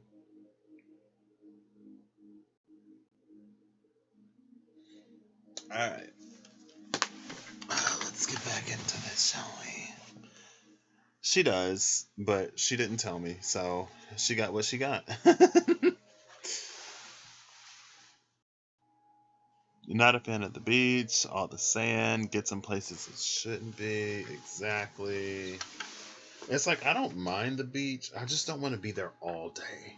Like, if someone's like, let's go to the beach, I'm like, yes, like, let's go. Half an hour later, all right, I'm ready to go.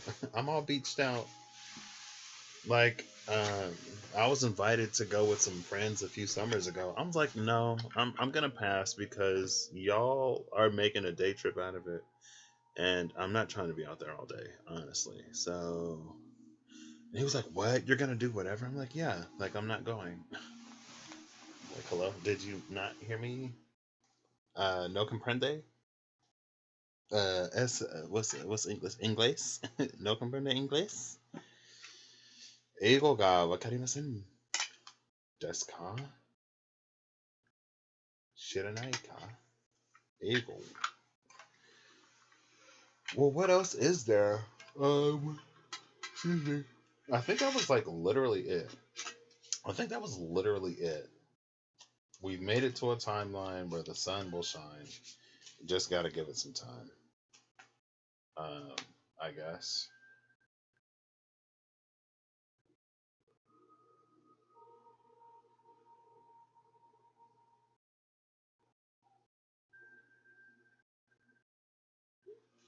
So, let's see.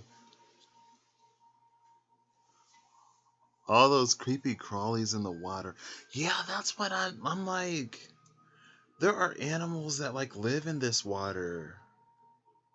Like, is that not rude for me to just be like, hey, not gonna knock or anything, just gonna, And then people be like going to the bathroom in the water and stuff. I'm like, wow, y'all really gonna walk into this fish home and just. Like, one of my friends was like, I had to go to the bathroom, so, you know, I just went in the water. I'm like, wow, what did those fish do? What did them turtles do? And I guess, they figure, hey, fish and the turtles, they swimming in it too, so what's a little bit more? What's a little bodily waste between friends on this great green planet?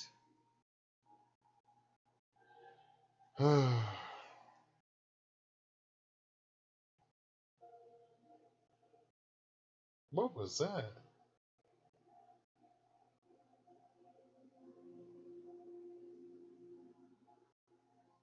Uh,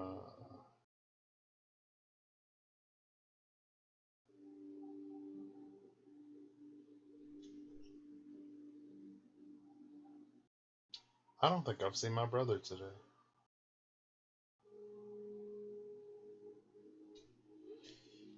I think that was literally it. Poor fishies, right, Clarinda? Right? It's like, let's be respectful. Um, was that literally it? I feel like so underwhelmed. I feel like they're like, you ain't saying nothing, you ain't saying nothing. Like I was about to unveil some like secrets of the universe or something. It's just like, oh, brighter times ahead, y'all.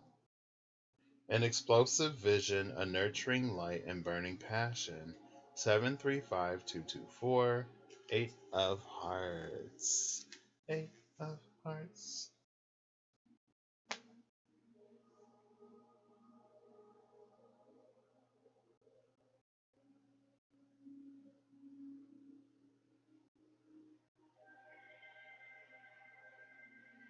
One second. If I can type. Oh. See that? No.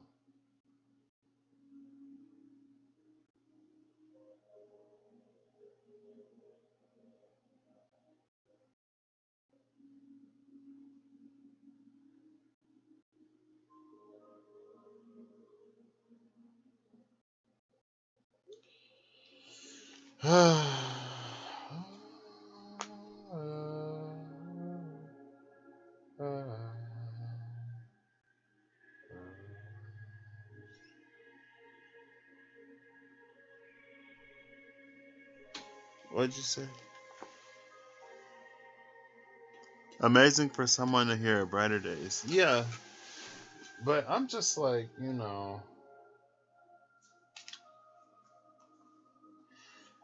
maybe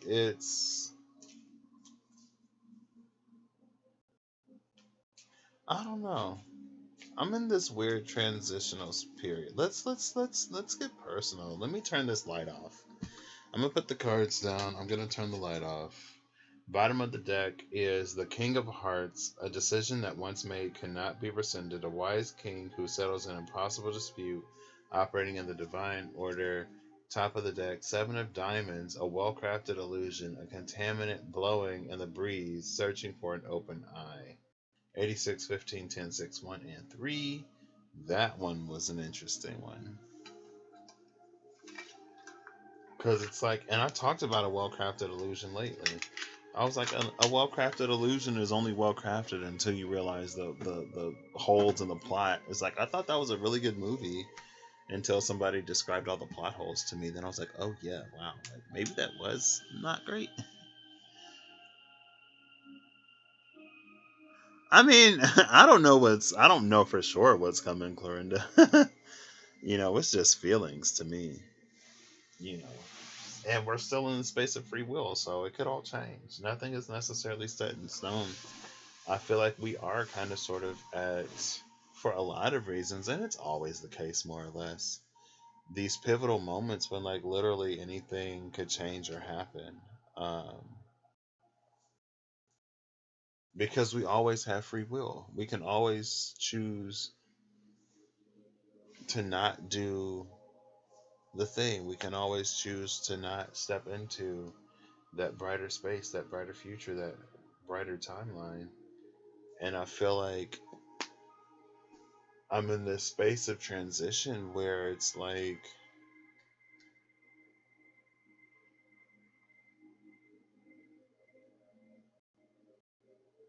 maybe you're right though, potentially. Girl, I did not do that one thing for y'all to be spamming me again. Leave me alone. Leave me alone. Um, Maybe it is different because my relationship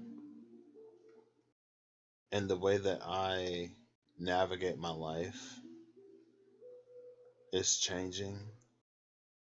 And so for me, I'm reaching this point where it's like I feel like all I can offer is a word.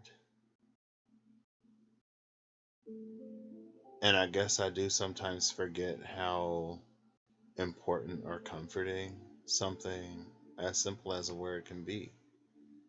And it's like I'm over here like, man, like I can't actually do anything like in real life to make anything better for anybody. Um, Nothing like tangible necessarily or experiential. And so to me, it kind of feels empty sometimes. Like it's just pretty words, and like I'm not just saying it. Like I honestly feel it coming and shifting and happening. But again, it's like until it happens, then it's just like, well, what does that do for me today? Like I can't take brighter days to the bank. Words can be powerful. Yeah. Thank you for saying that because it does make me feel a little bit better or a lot better. Excuse me. I just wish I could do more, I guess. Honestly, I just wish I could do more. Uh, but I also know that in this time, it's not for me to do anything. It's for us all to start doing for ourselves and holding the frequency and holding the vision until it becomes reality. And that's what that Queen of Diamonds was talking about, right? The vision catching up to the fantasy. But that vision is like literally like sight. That's like beginning to see, it's like seeing things unfolding into what it is that we dream for them to be. Not like necessarily like, prophetic vision catching up to your fantasy. Um, Makes your life better, thoughts better, many things better. True.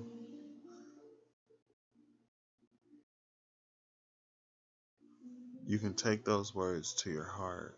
Oh, Clarinda, thank you. That makes me feel a lot better. Because you're right. And it's nice to be reminded of that, I guess. Right.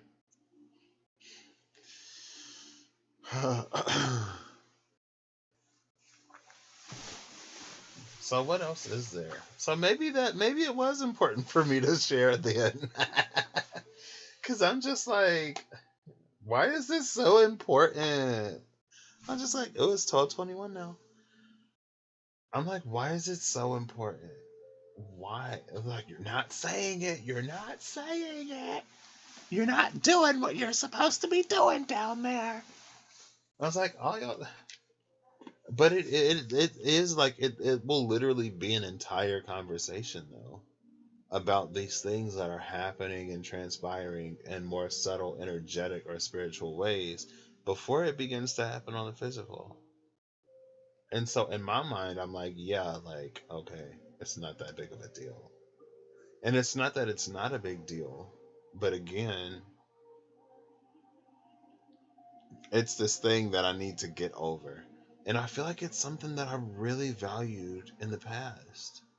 Like, I know the power of words because they helped me get to where I am. They continue to help me, shoot. But, um,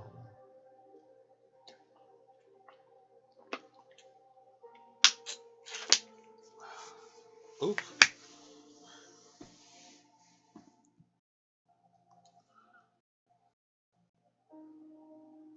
You love the voice of them too.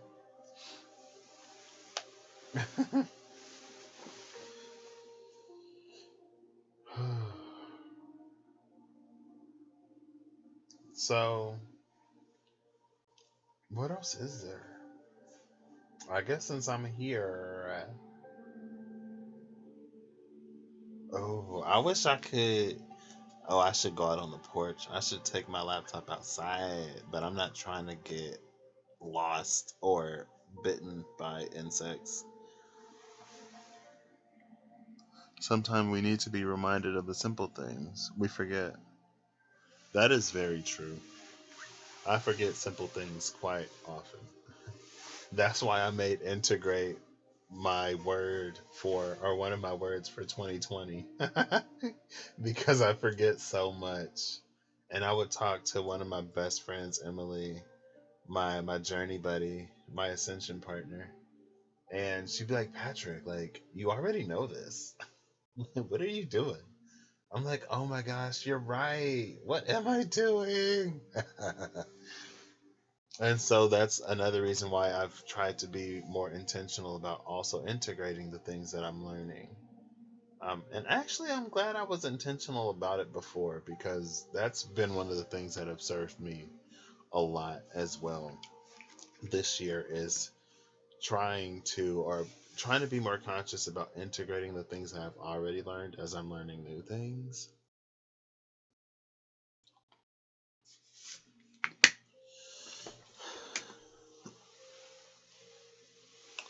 Even we forget how far we've come. Sometimes, yeah, yeah.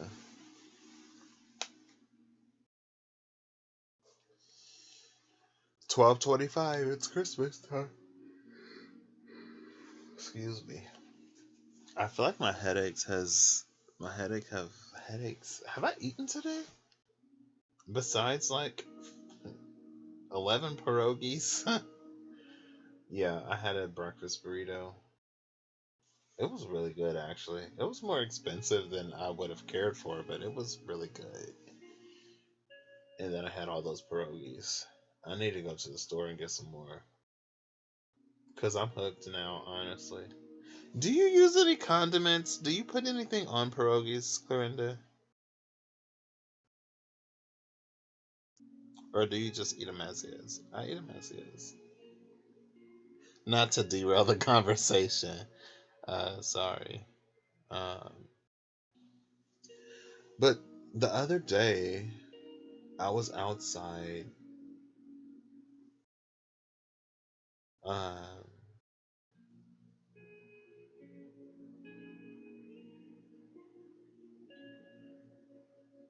ooh, I like this. Can you hear this? I'm a fan of this one. Let me get in here real quick and see what this sounds like. This is like late night vibes all day. Late night vibes all day, all day. Hey.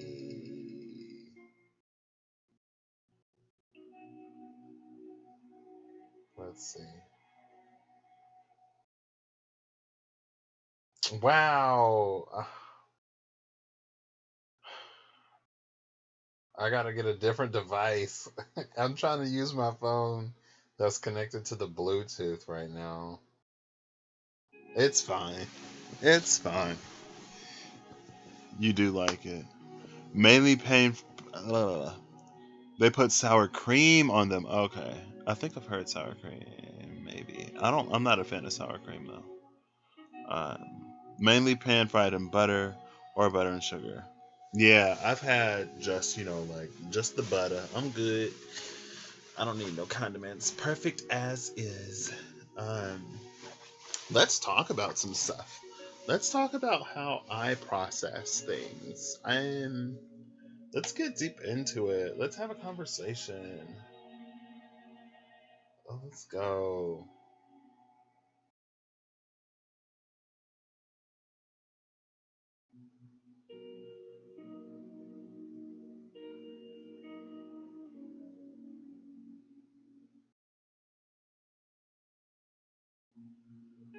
So, like I said, by themselves are the best.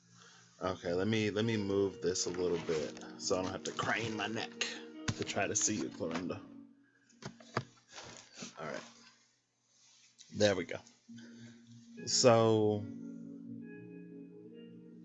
I've talked about some of this before. I've talked about a lot of this before. All of this, excuse me. But one of the things, so when I started my journey, let's go. Let me go on my journal app and let's see if there's anything from around that time that we can like pull up.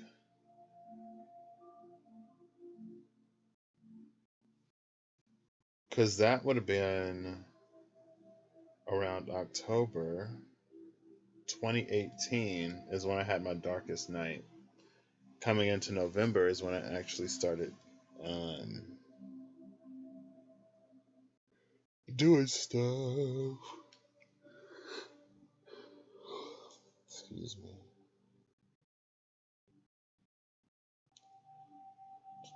What the? Oh, I got some of the journal things from when I was in London. Freaking. Sorry. So, Friday, November 23rd, 2018. That day, we went to the British Museum. We went to Hyde Park. They actually had Winter Wonderland. This is a complete aside. Um, but so I can be a little difficult, y'all. I can be a lot difficult, honestly. Um, so I went to London with my buddy, and we went to go visit his brother. I got my passport in April. He called me in May or June or July. He called me over the summer. I got my passport in April. He called me over the summer. He was like, "Hey, I'm gonna be going to visit my brother for around the time of Thanksgiving this year in London. If you want to come with," I said, "Yes."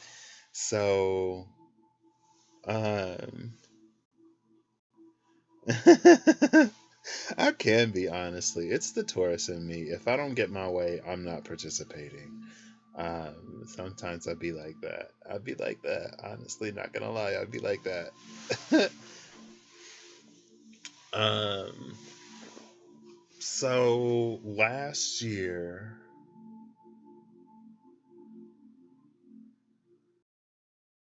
was the first Thanksgiving. Well, I had only missed Thanksgiving 2 years. I missed Thanksgiving 2017 and Thanksgiving 2018. Um, but he was like, "Hey, I'm going to London to visit my brother around the time of Thanksgiving. If you want to come," I said, "Yes." So, girl, we get to London. The first, like, we land at like 7 something in the morning. By the time we get to his place, it was like 9 something. Um, it was probably like 8 something actually, because it didn't take us that long to get to his place. Well, it was early in the morning when we got there. And it was like, oh, we're gonna go do this, we're gonna go do that. His sister is so cool. I feel like I have so much in common with his sister. Like we're almost literally the same person, except for she's like, her and I'm me. um, but we basically slept that first day, and then the second day, I ain't do nothing. Monday, Tuesday, we like walked down to this little bit, like a little bit of this one area, but we ain't really do nothing. So like Sunday, Monday, Tuesday, I didn't do anything. Wednesday is when we started doing stuff, and then Friday, my friend was like, "Oh, I want to do this and I want to do that." And the diva in me is like, as many times as you've been to London before, now you want to do what you want to do. I want to do what I want to do. I was like, you've been here several times before. Let's do what I want to do. And you're going to be here again because your brother literally lives here and you come visit him like at least once a year, it seems. Um, Now, this year, of course, is different. But I was like, you know what? Let me hold the peace. Let me not be like that. I was like, let me not be like that. So I'm glad that I had that week of meditation. Because I was like 7 days into Headspace, and maybe like it's 3 or 4 days. Excuse me. So it was actually like a week and a half. And I'm also glad I just started because like I was literally just coming out of my darkest night as we went. Um, but I had done like a week and a half of heavy meditation, and I had whatever experience that I had had, um, which was an amazing experience. But it set me right, and so that day we did what he wanted to do. We went to Hyde Park, Winter Wonderland. I wanted an elephant ear. I wanted a funnel cake. I was like, I don't know if they do funnel cakes in London, but I'm smelling it. I think I was actually smelling churros because I had some churros. And I probably should have just got a churro, honestly. But I was on the hunt for a funnel cake, and it was either funnel cake or nothing. And so I got nothing. Um, and we was in the space of Winter Wonderland, and they had these like keychain souvenirs. I was like, oh, like let me get some souvenirs for some folks at home. Um, Keychains are my thing, high key. Um, and he was like, these are so expensive. Like, there's probably cheaper ones over there. Now, when he said over there, it was like this other stall that was literally the exact same. It was just on the other side of the walk or whatever. And then we leave, and as we're walking to the museum, the British Museum, um, we passed these like literally the same things, but they were so much cheaper. It was like instead of two for £5, I could have got like six for £5 or something like that. I was like, what? And he was like, I told you, we could have got them cheaper. I said, you said we would have got the other things cheaper. I hate when he's right. I do.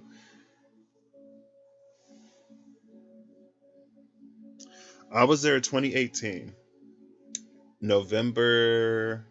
It was like the 20th, the week of the 20th, November 20th, 2018. And it was so weird because they didn't do Thanksgiving, but when we were on, is it Oxford? What's the little shopping district? Like there were like Black Friday sales. I was like, what? They do Black Friday, but they didn't do Thanksgiving? What? And it was a little bit of a culture shock, I guess, for me to be in a place where Thanksgiving isn't celebrated. And I know that it's not like a global holiday. I know it's pretty America centric. But it was just a weird opportunity for me. Like the year before that, I didn't have I didn't go home for Thanksgiving, but it was still Thanksgiving. You know what I mean? Yeah, because I know it's an America thing because the Pilgrims and that whole story, but like to see Black Friday, which I associate with like day after Thanksgiving sales, it was just like what? But I think it's actually fairly new over there as well. Is it Oxford? I think. Oh, it doesn't matter. But anyway, okay, this is getting a little loud. So some of the first things that I started to see, so this is like December 2018 into January 2019, was a lot of plant medicine stuff. A lot of ayahuasca, Oxford Street. Thank you. I thought so. And I was like, oh my gosh, it was so many people. He lied to me. He was like, oh, it's like a 20-minute walk from Hyde Park to the British Museum. Turned into like a 40 to 50-minute walk. And then we get back. He on the phone with his girlfriend. Like, yeah, I lied to Patrick. I told him it was 20 minutes, even though it was a 40-minute walk. I was like, wow. See, that's why we don't get along sometimes.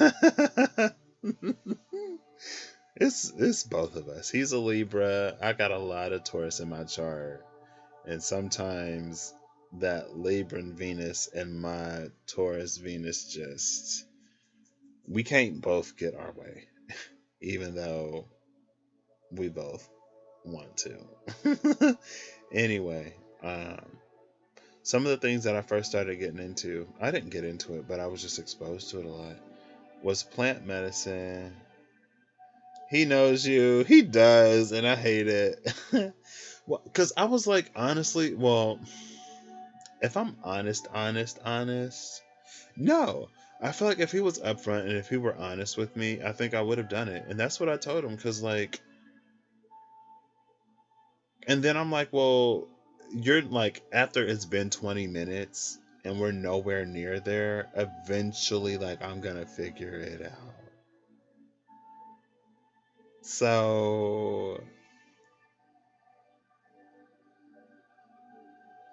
I'm just like, and like, cause we walked before, and I'm like, I'm in London. Like, of course, like I want to walk around and see stuff. Just be upfront with me. Just be honest with me.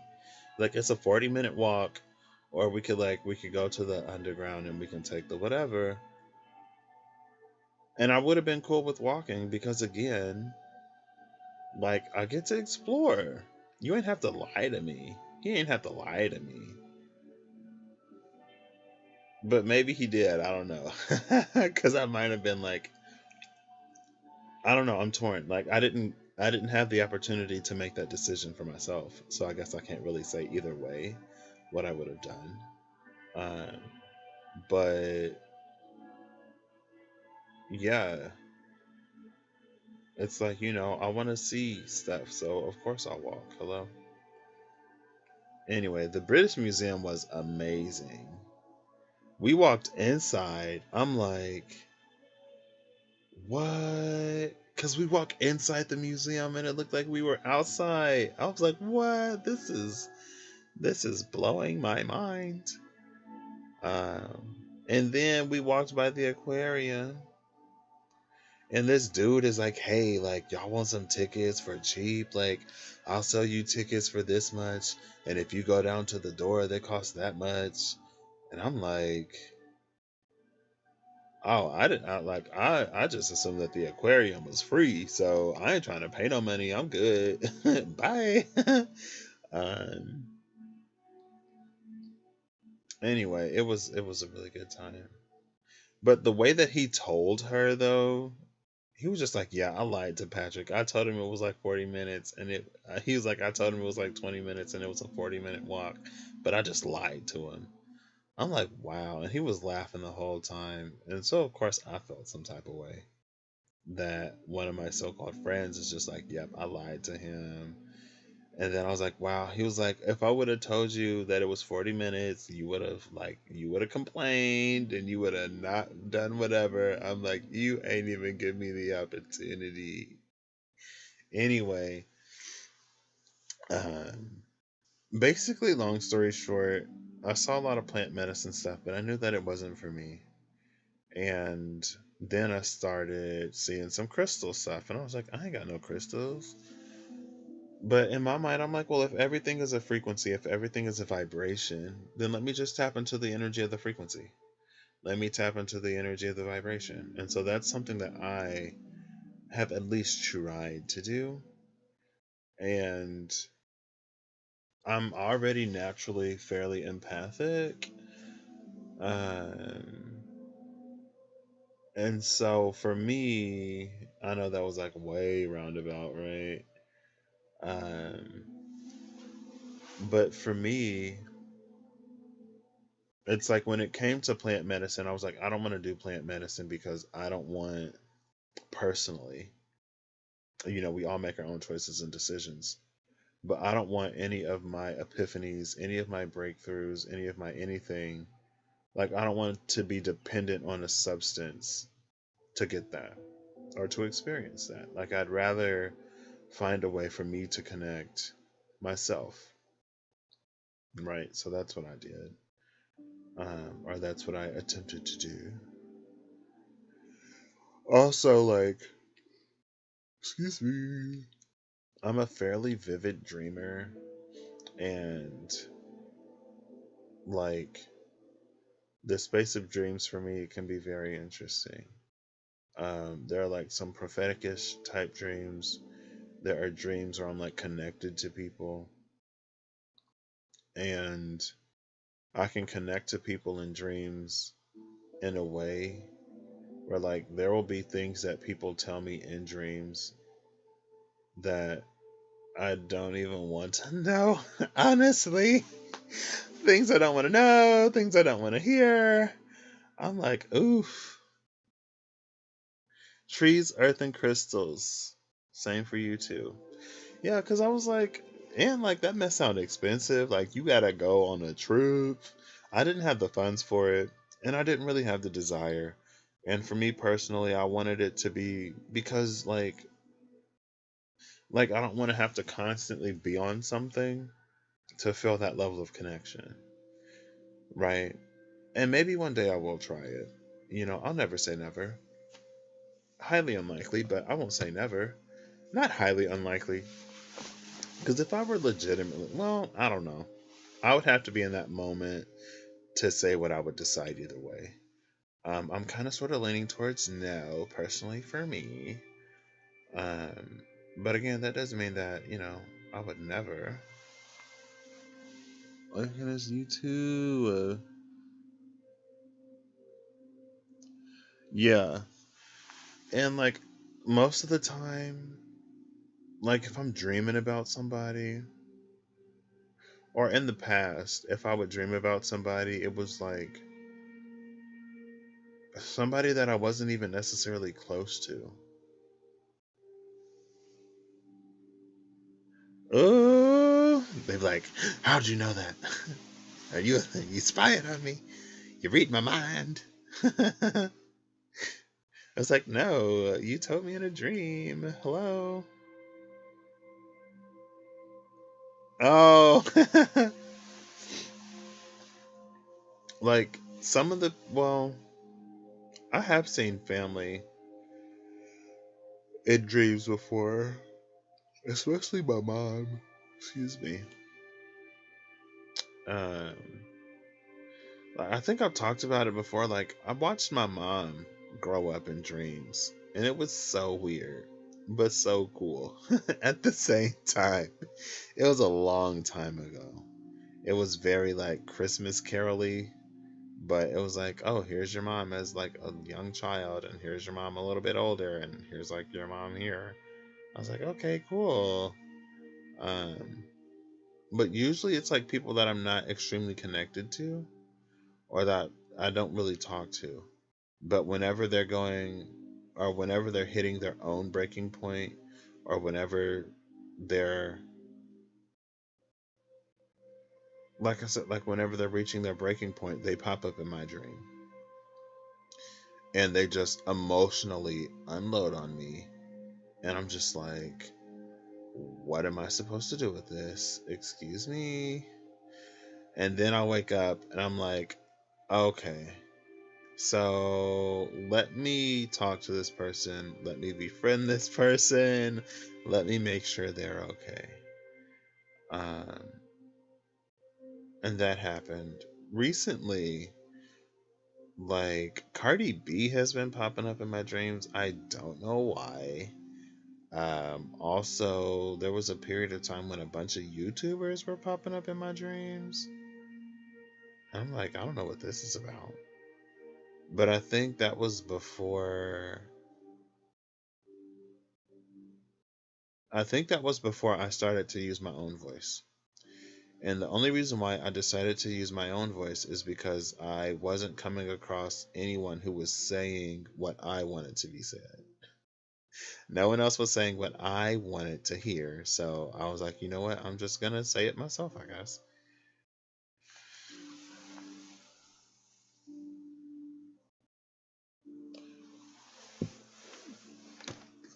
If it's something big in their life, you'd see them in your dream, or someone would tell you what happened.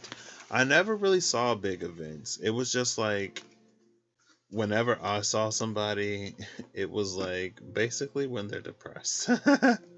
When they're really, really, really, really, really down and they're feeling like they don't have a lot of options or that no one really cares. And so Spirit would just be like, hey, Patrick, go let this person know that they are like cared for, please. And I'm like, okay. I mean, that I would just like feel bad, you know? I just be like, man. But at the same time, I'm like, what the freak? Like, why me? Um, well, hold up. Because I'm trying to think. I feel like I have had some dreams about, but I don't remember any of them. Like one day I had a dream that I went looking for somebody. And I saw one of my friends, and he was a DJ in the dream. And then I woke up and I was like, hey, dude, I saw you in a dream last night and you were a DJ. He was like, oh, what? That's weird. Because, like, I'm actually looking into, like, getting equipment and stuff right now. I was like, oh, really? Interesting. But the ones that stick out the most to me, and maybe that's why, it's whenever it was like someone who was just like really at their wits end and reaching their breaking point. And because I guess I don't know, stuff like that, like if I experienced it in real life, it would stick with me. And so in a dream, it kind of sort of sticks with me too. Uh, but I guess the only reason why I talked about that is to say that, like, you know, I probably have dream bug things for them. Bug things, big things. That's a big thing being so. Oh yeah, you are right. Yeah, yeah, for sure. Especially that down. Oh my gosh. Why is my little brother here? Why can't he come at normal hours of the day?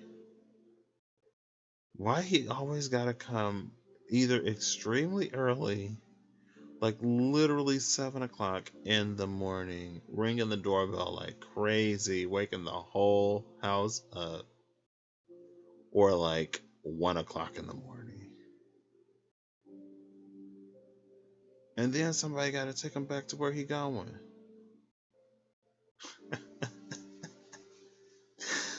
What is he doing here? He need to go home. Oh gosh.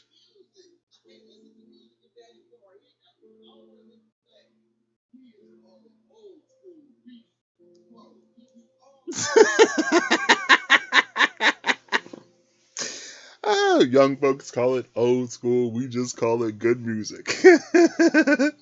I'm sorry. My little brother is here. I can hear him outside, and he talks so loud. I'm like, oh my gosh, waking up the whole house.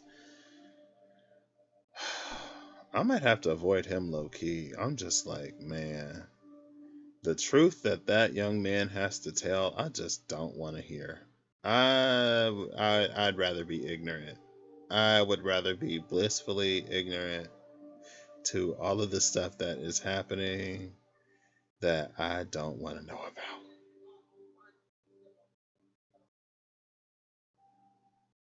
about. Okay. So he's leaving now. I just heard him go outside. I'm sorry for the interruption, y'all. Um, anyway, he don't work, Clorinda. He don't work. He was working at one of the factories for a while, making really good money, and he was gonna actually transfer somewhere else. I don't know why. I do know why he quit. He had a boss that he did not get on with, and um, instead of like he's young, so instead of going through some like HR or whatever, he just like quit. Yeah. And he was like, I was like, you need to start working again. You need to do something.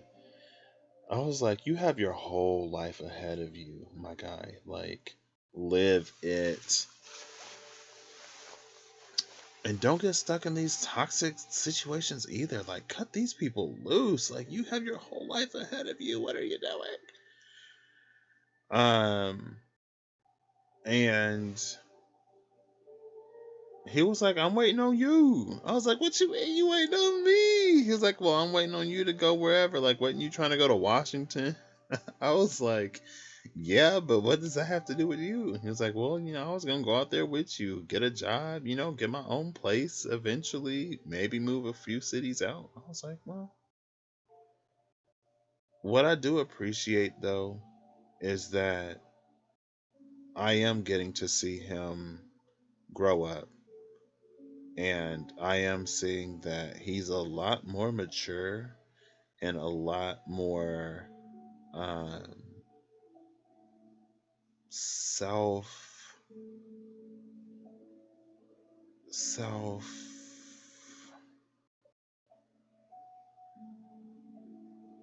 Oh, he might still be out there. Goodness,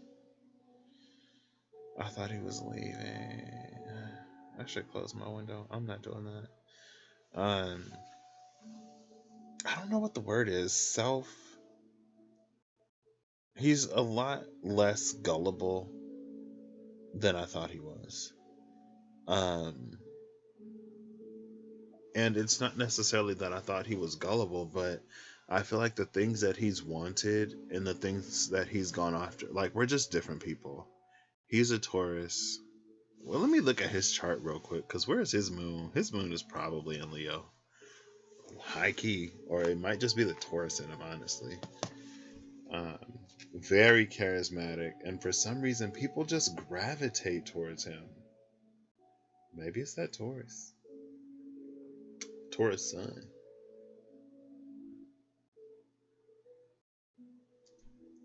My other brother, he like quadruple Pisces and a Scorpio moon. I was like, his moon is in Scorpio. His moon has to be in Scorpio. I know my brother, his moon is in Scorpio, and his moon was in Scorpio. I told my mom, I was like, see, I told you, I knew it. I knew his moon was in Scorpio. His moon had to be in Scorpio. It literally could not be anywhere else. He is Scorpio moon all day long. Pisces sun, Scorpio moon. Oof. He's a Gemini moon. Yup, he is. Because I told my mama, I was like, ooh, both of y'all Gemini moons. I forgot about that. I can see that Gemini moon. His Venus is in Pisces, though. Oh, wow. Neptune is conjuncting his Jupiter right now. His Jupiter is also in Pisces.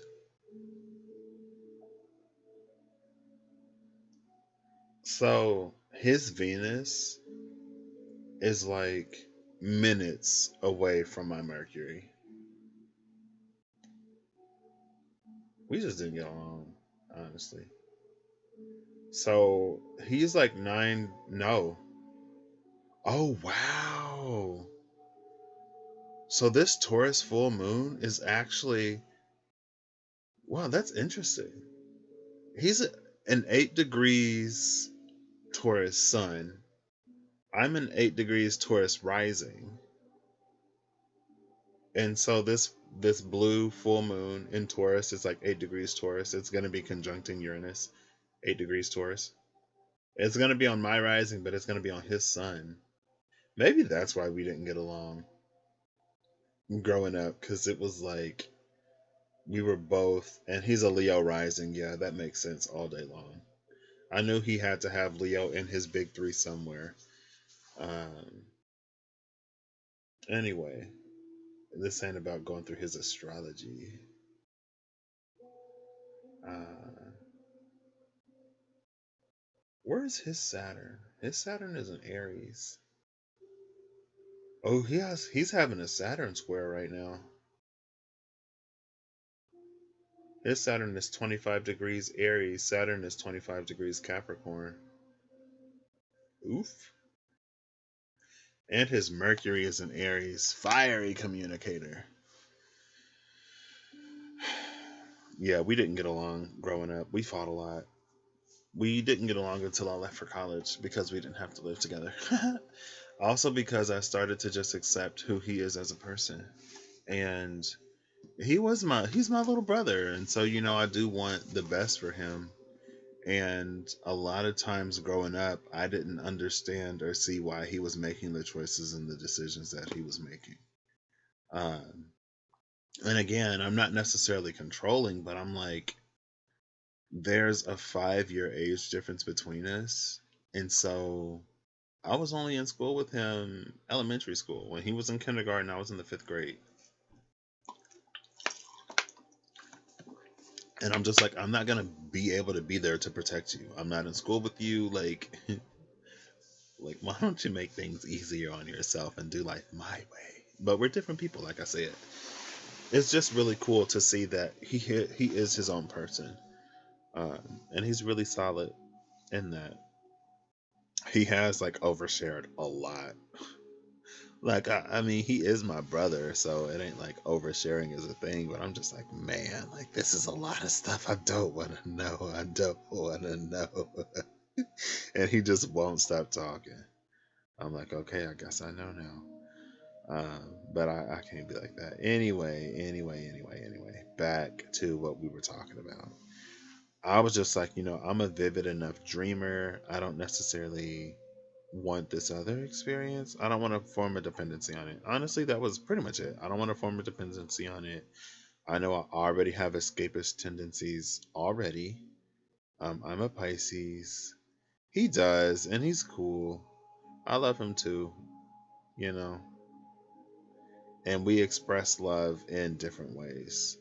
The way that I express love, I've discovered it's like, and maybe it's part of my Taurus moon, um, but it's like I want to like, I don't know, it's a little, uh, I feel like it might read a little patronizing, but it's just like, I want to make sure that you're okay. I want to make sure that you'll be all right. and that, like, you're making good decisions, you're putting yourself in a position to be taken care of,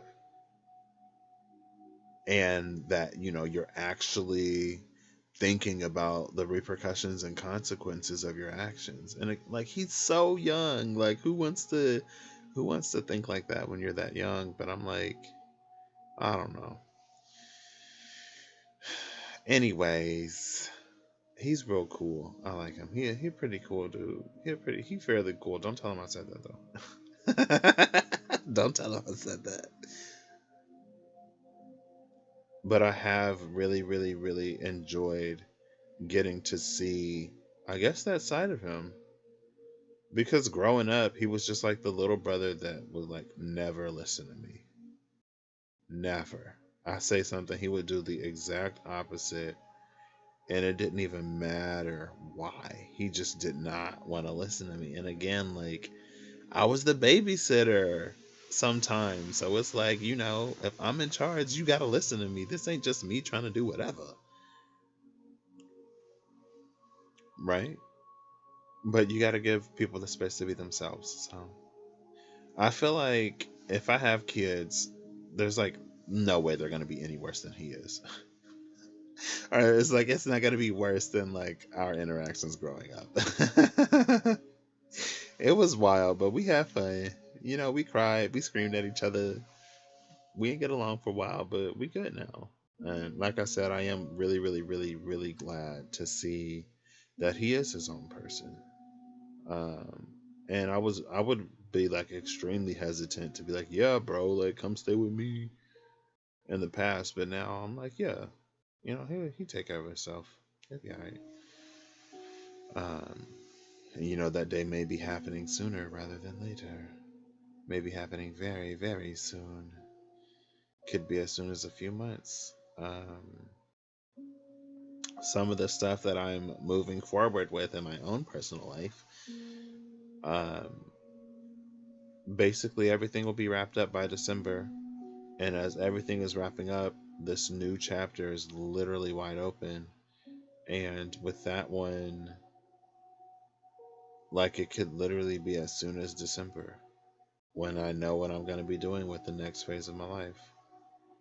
Um, and it's kind of intimidating, high key. I was stressed AF. I was stressed. I'm like, oh, I don't know if I'm ready for this. And I was talking to my mom in the car, and I was like, what about this? What about this? What about that? What if this happens? And she's like, Patrick, first of all, calm down. You're going to be okay. Second of all, like, that could happen literally anywhere. That is not something specific to this. And second of all, like, I don't foresee that happening. I don't foresee any of these things happening. And I was like, yeah, you're right. I'm just in this mode of freaking out because, like, this is the oxynate, that blinding dawn, that sun rising in a space that was so dark for me for so long. And I know I talk about it, but like, it honestly is the reason why I self-sabotaged so hard. Like, I wasn't ready for what I'm now ready for. And um yeah, it's interesting. So I am very excited. I'm extremely excited, actually, because your boy is ready to be making some money. I have not been this unemployed for this long since I started working. I'm not used to this. Um, but anyway, um,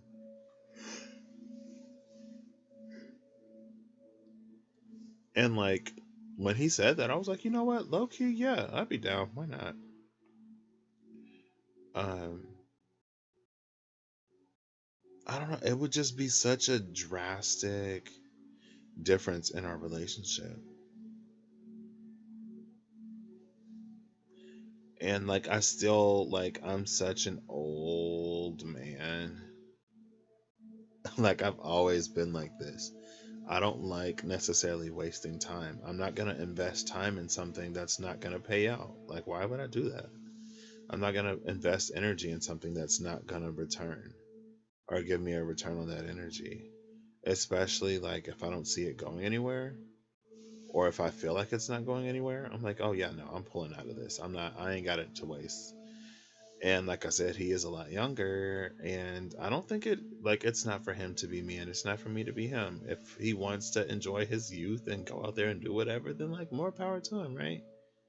But I'm just like, we'll be fine. Anyway, I feel like I'm all over the place, but that's okay. Um, so going back to the plant medicine, it just wasn't for me. I know that I already have escapist tendencies, and I'm not trying to form any dependencies. Like, I was addicted to World of Warcraft several times.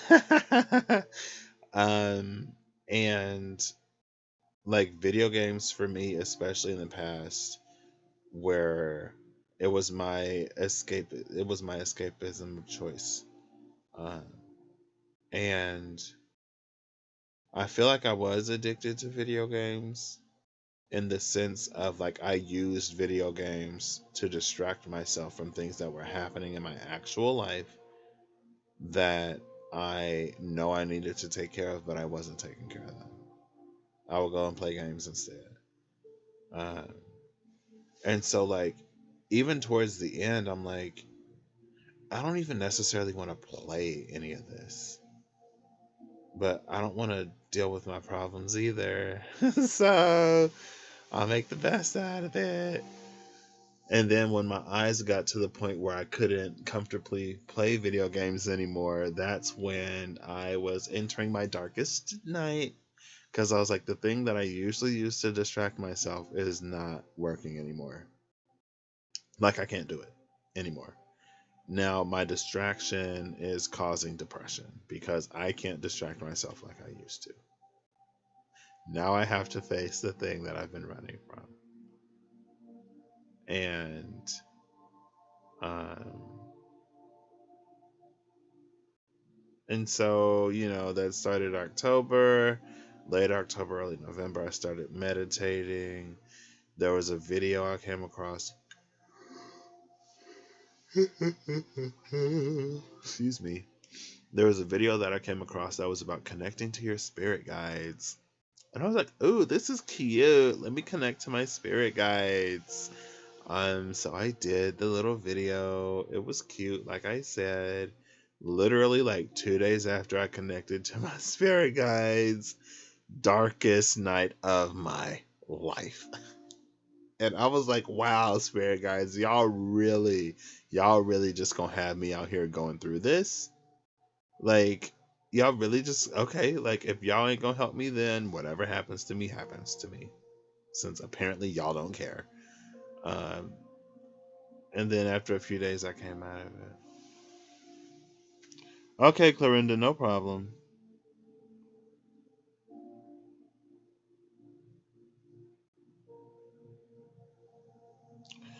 It was a guided meditation, Clorinda.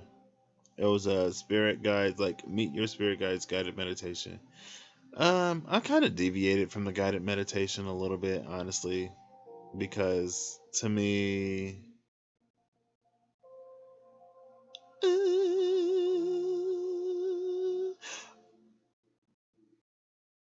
so the two that I initially connected to, I think one of them I actually saw in a dream, or maybe that was a different one. Honestly, I don't even connect to those two anymore. um, so in that space, I guess I'll get into it. So there was this aspect, it's like a higher aspect, a version of my higher self or whatever, that was in that space. And those two people, I don't remember their names. I remember kind of one of them, but the other one I don't really. And I think it was the other one that I saw in a dream. They basically facilitated, like they held that space until I started to form that connection with my higher self. And once I did that, then it's like that's what I primarily work with now. So I don't really too much. Um, you've done a few and still confused. LOL. It'd be like that sometimes.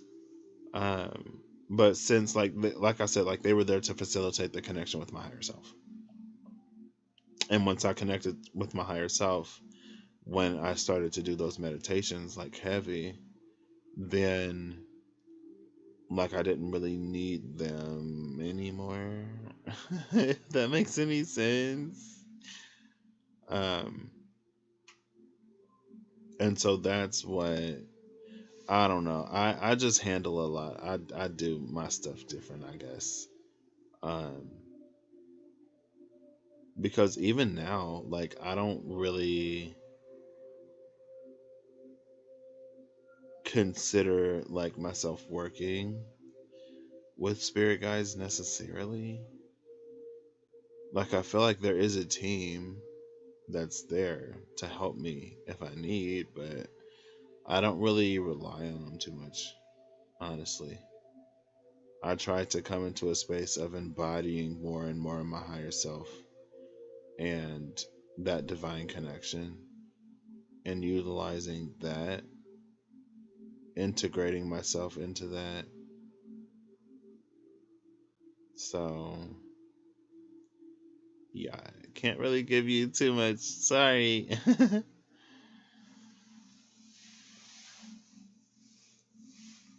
And like even the spirit guide that I connected to in a dream, like I can't remember what she said. She was like the guide. Like I can't remember which area of life she said she was like helping me with, or which area of life she kind of sort of like had, um, like which fell into her sector or whatever. But I was like, oh well, if that's what you're responsible for, then your job must be pretty easy. And she was like, yeah, like low key it is. But also lately, I've been quote unquote reassigned to your awakening. And I was like, oh. So if you're helping me with all that, then that's more interesting or demanding. All right, no problem, Clorinda, no problem. I hope dinner is amazing. I hope mom and dad start to do better. Um, what? You're unable to charge it as you dropped your phone in water. Oh my gosh.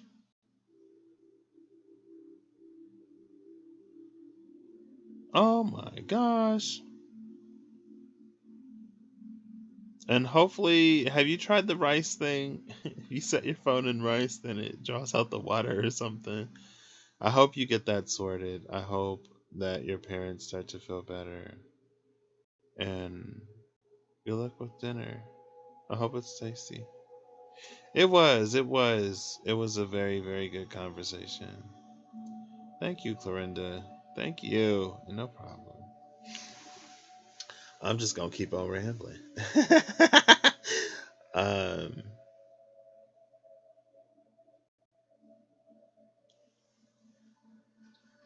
yeah, like I don't know if it necessarily works or not, but I've heard of the rice method.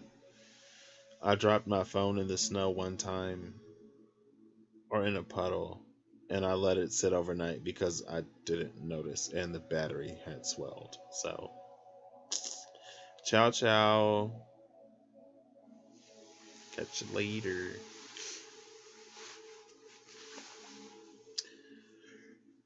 Excuse me. So, my path, my journey started almost 2 years ago. Is it October or November? No, it's November. I'm actually coming up on my 2 year anniversary of when I started my journey. Ooh, I put it here. I put the date here. Let me make sure because I think I remember the day. Let me see. Yeah, November 3rd. November 3rd, 2018.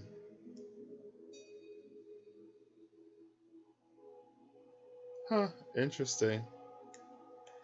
And November 3rd is the day that the Mercury retrograde ends. So it'll be 2 years for me. I kind of want to celebrate it. I celebrated it last year a little bit.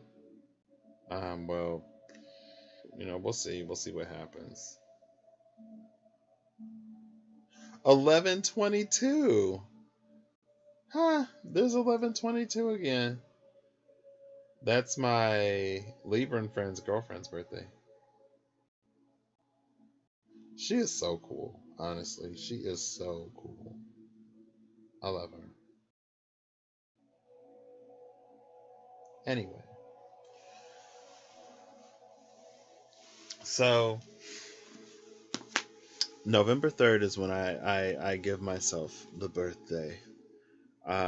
That's when I started the meditations. That's when I came out of my darkest night. That's when I was like, everything has to change because I can't go back to that place again. If I go back to that place again, I may not make it back out. I may not make it out alive if I go back out there. So I was like, everything has to change. And the first things that I came across was plant medicine. I was like, plant medicine isn't for me. Because again, like I know that I already have this escapist sort of thing. I don't want personally for my spirituality to be tied up in something outside of myself. I don't want to feel like I need something to reach or attain a certain level. Even if it takes me longer, even if I go the slow route, I'd rather go that route. And so, and like I said, like I'm already like fairly empathic, and I can connect to things and people. I got away from it in middle school because I was all about not connecting to people on that deep of a level. Very much about like, I want to be a rock, I want to be an island. I don't want to have to need anybody. Don't really want to have any connections with folks either. Um, and I feel like that was a little bit of an empathic setback, high key, because it's like I started sabotaging connections. Um, no, some things like got through anyway. Um, and then when it came to crystals and things, like I didn't have any crystals. And I was like, I mean, at that point, 2019 was financially rough. I had very, very, very, very, very little money. Didn't know how I was going to pay my rent a few times. And in February, I was like, man, like I really, really need to start working. I need to start working.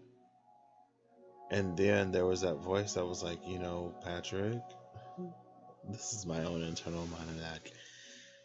It was like every time I'm confronted with why I haven't begun to address the things that I know I need to address within myself, it's because I'm either too busy with work or too busy with school.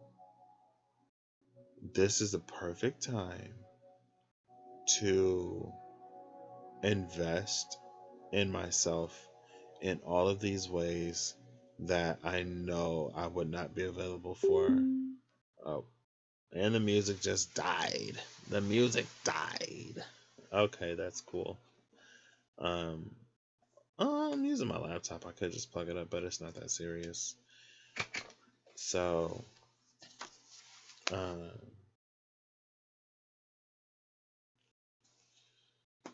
it's almost 2:22 Eastern. So,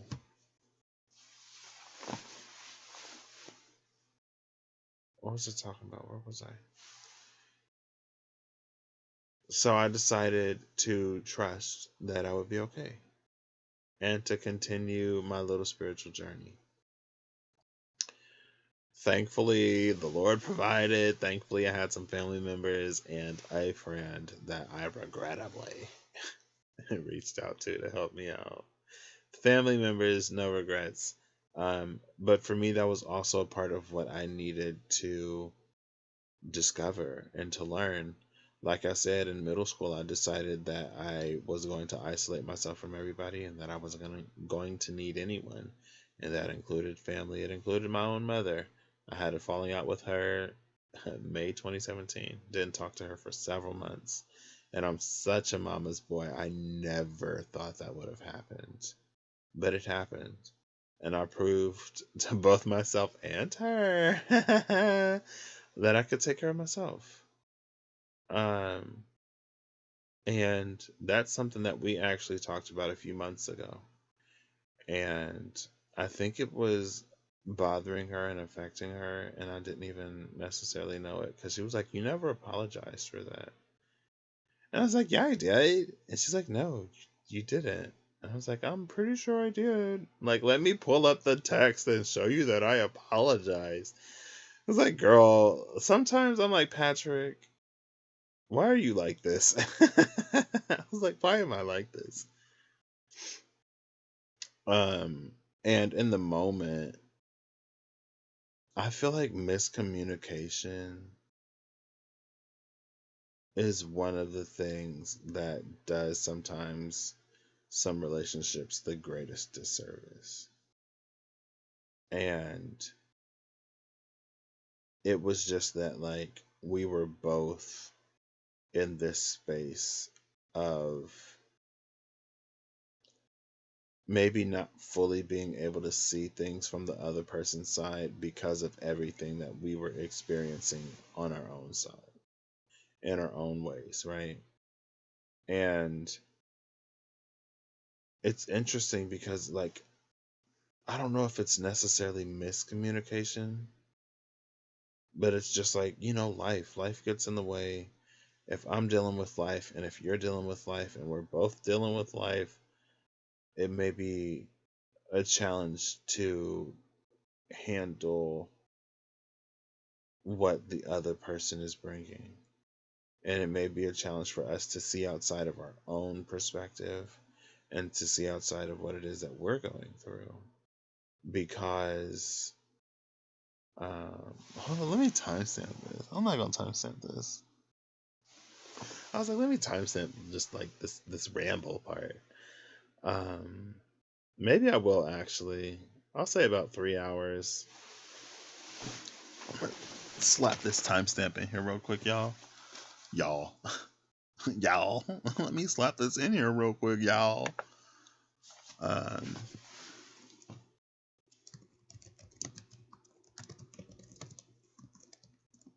because I might actually listen to this later. Or remind myself. I don't know. I don't know. So, so. And like I said, this is something that we talked about a few months ago. And sometimes, excuse me, we're so understandably consumed in our own stuff that it's difficult to see anything from any other perspective. So one of the things that I also had to learn was to be open to relying on other people and depending on other people. Now, in November, when I went to London with my friend who invited me, uh, I was like, we have this, it's called Marco Polo. It's this app where you can basically video chat. And so we have it's my mom, her sister, and her mother. So it's my grandma and her grandkids, basically. Her kids and grandkids. My grandma, her kids, and her grandkids. And we're all in this group. And I was uploading to the group frequently. And I was like reconnecting with family in that space. And then I had to like depend and rely on them. And it really put me in a space to soften up in some ways, to rely on other people, to be okay with that, um, and to reconnect to family. And so, luckily, they were able to come through for me. Thank you. So I was able to work through everything that I needed to work through to get to kind of sort of where I am today. Or at least since I've been uploading videos on the Legacy channel. I now have more public videos on this channel than I do on the Legacy channel. And that's kind of wild because it just is. um, but that was part of the things that was one of the things that I was also learning in that space.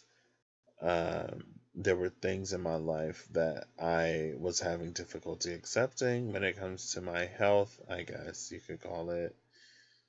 And that's part of the reason why I was running so hard and why I was avoiding so much.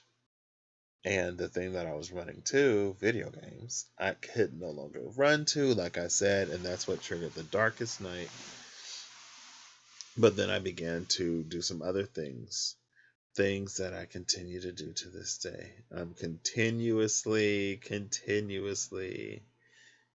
utilizing more and more resources, getting more and more comfortable with where I am. And I honestly don't feel that it's necessarily going to be as bad as I had dreaded or feared.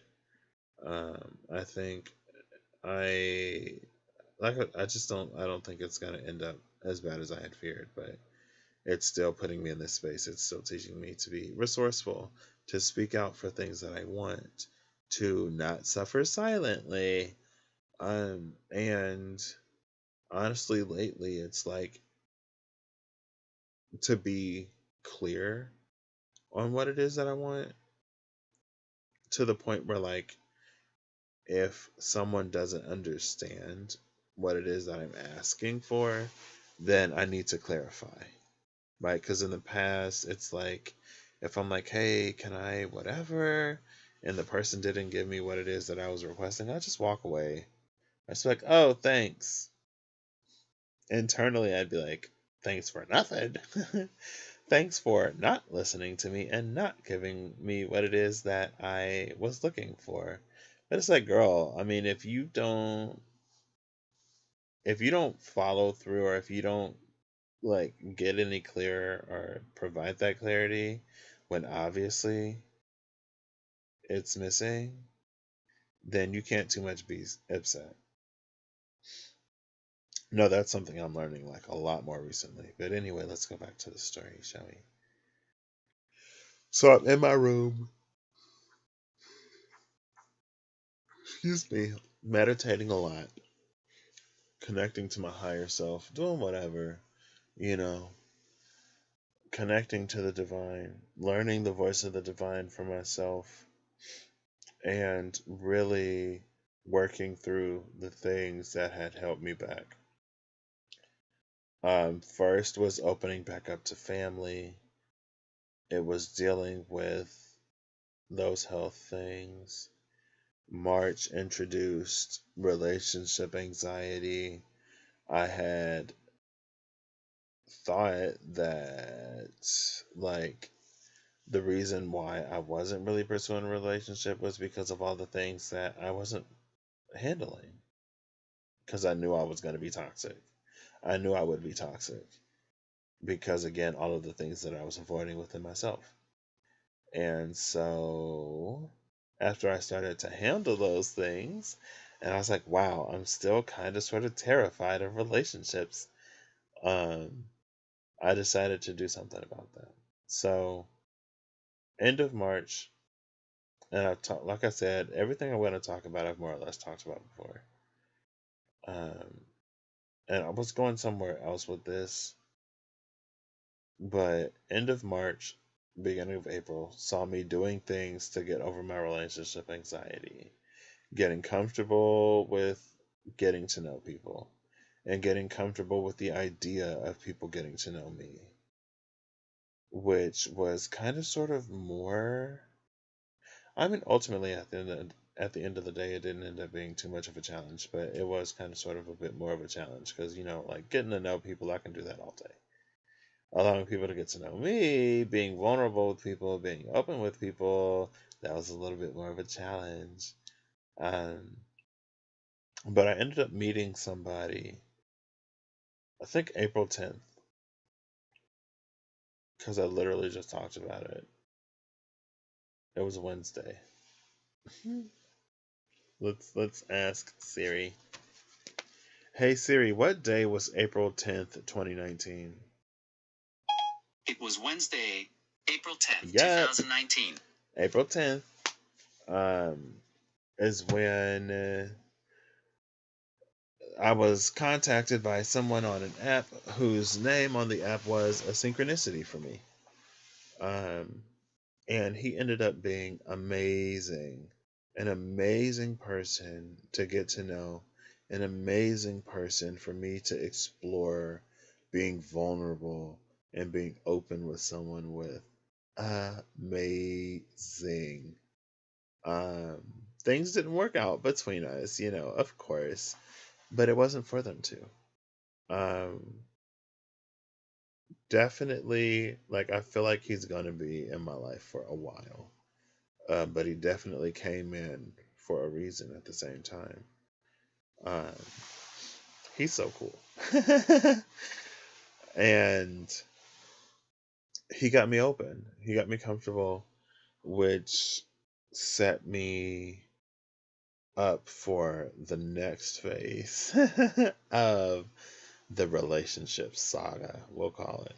And honestly, at this point, like it's the relationship saga, but what it was mostly about was being open, being vulnerable, learning patience, and a whole bunch of other things when it comes to people. I was initially approaching it from the romantic relationship space. Well, no. I, for me, I prefer to be friends with somebody before I go to romance, honestly. And so it was platonic. Or it's always been like platonic focused up front, right? I don't think any of the people that I would actually consider dating, none of those people I approached with the idea to date them first. Always starts platonic for me. Um, that's just how I operate. It's just how I work. And then it's like, wow, like, could this be something more? Maybe, maybe not. But anyway, that put me in a position to be even more open, even more patient, and even more vulnerable. And honestly patient. honestly, to not be so quick to be done with folks. And that is a lesson that I started learning in 2016 with that Libran friend. Because I was done with him like 3 times. I was like, you know what? I don't need friends like you, honestly. If all you're going to do is take from me, if you're not going to give me anything, if you can't be supportive and encouraging, I don't need you in my life. I don't have time for people who aren't going to encourage me. I don't have time for people who aren't going to support me. I don't have time for people who are working against me. Like, I don't have time for it. I'm not interested in frenemies or enemies. Like, if you ain't here to support, I don't need you in my life. If you ain't here to pour anything back into me, I don't need you in my life. If all you're going to do is take from me, I don't need you in my life. Like, I ain't got no kids. I ain't got no responsibilities. I'm not just going to be this endless supply of whatever. Now, coming into now, I feel like, oh, I got some Cheez Its.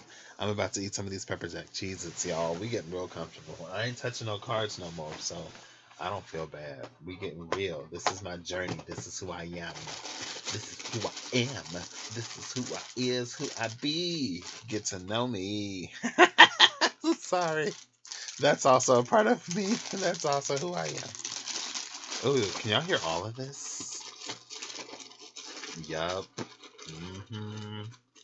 Oh man. Okay. I'm not trying to have a whole bunch of crumbs in the bed, so I'm actually not gonna eat a bunch of these.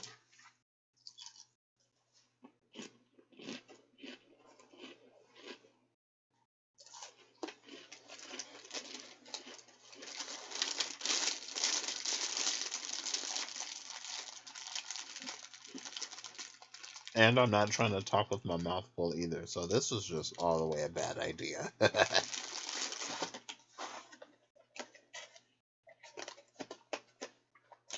um. So 2016. Now this Libran friend, he's not American. And the only reason why I say that, well, the only reason why I say that is because there were some cultural differences, right? And because of those differences, I didn't have to. I chose to be more patient and understanding. We chose to be patient and understanding with each other, which is what made our relationship work. Which is what makes our relationship work. Because sometimes I still gotta be like, you know how he is. That's just who he is. Um, but I guess, as I slightly alluded to, now it's just about boundaries, right? It's about understanding that, people are going to hold different positions in my life. And I don't necessarily want to not help people because it's in me to help people. I'm a helper. Also, though, we're going to have to learn some healthy boundaries. Also, I want some more of those pepper jack cheeses. That was all the way a mistake, but it's fine. Um, so that started in 2016. We stopped being friends 3 times. The first time it was a cultural misunderstanding. Second time was because like my time wasn't appreciated, and dude, high key was coming off as a user. And like I said already, I'm not interested in users. I'm not interested in takers in my life. Third time, I don't remember. But honestly, 2016 was a very, very, very rough time for me. 2016 fall, 2017 spring. It was a very rough time. And that's when we met. He met me when I was at the darkest point of my life. And we tried to have like an intimate friendship. And not sexually intimate. I feel like I gotta clarify that. But to like really get to know each other. And like if it were like an acquaintance, I feel like it would have been fine. If it was someone who wasn't trying to get so close to me, who I also wasn't trying to really get to know, I think we would have been fine. But for us to try to get to know each other that intimately in the space where I was going through a lot myself, it really strained that relationship. And like I said earlier, with all of the things that I wasn't dealing with, it would make me toxic. I don't think it necessarily made me toxic. It just drastically reduced my patience with him, and it reduced my understanding. And like I was going through so much at the time, I was just like, you know what? I don't have time to deal with this. I don't need people like this in my life. But we ended up salvaging and saving our relationship. And as much as I complain about him, he is someone that I'm glad to have in my life, and he is someone who I've come to love. Um, and so before him, I would just be done with people. Like if I come across somebody who's narcissistic or anybody who takes from me more than they give, anyone who can't be encouraging or supportive, I cut them out because I'm like, I don't need friends like that. I don't need people like this in my life. I'm not interested. Bye. And after him, it just makes me wonder if maybe I was a little too quick to be done with some people in my life. And so going into the later half of 2019, was the beginning for me to begin. The beginning for me to begin. It was a time for me to begin to really practice that patience, that understanding, that kindness, that desire to want to really get to know somebody before I'm so quick to decide to be done with them. But for me, it was like the time to do it from a healed space or from a healing space rather than that space that I was in before. And it's interesting because I feel like in some ways it was an opportunity for me to be what my Libran friend was for me. And I even asked him at one point, I'm like, why did you decide to like keep trying to work at a relationship with me? And like, he's a Libra. And it really tore him up sometimes because like we were really forming that connection. And then I'm just like, you know what? I'm done. I'm done. I don't need people like you in my life. I don't want people like you in my life. I laugh, and it's not funny. And he actually told me, he was like, I've had people just walk out of my life before. And if I open up to you, you have to promise me that you're not just going to leave. Because that mess hurts. And I don't want to be hurt like that again. And in the beginning, like, because I'm not really the type of person to just leave for no reason. And if I do leave, then at least I try. Because I had another experience in 2015. Actually, no. That was summer 2016. So a few months before I met this dude, I had another experience where I got really, really, really upset with another friend, and I never really said anything because I was too upset to talk about it. I was like, I'm not calm enough to talk about this, and I'm not trying to be mean or nasty or rude. And so until I can talk about this calmly, I'm just not going to say anything. And so she got silent treatment for a while. She was a narcissist, though, high key.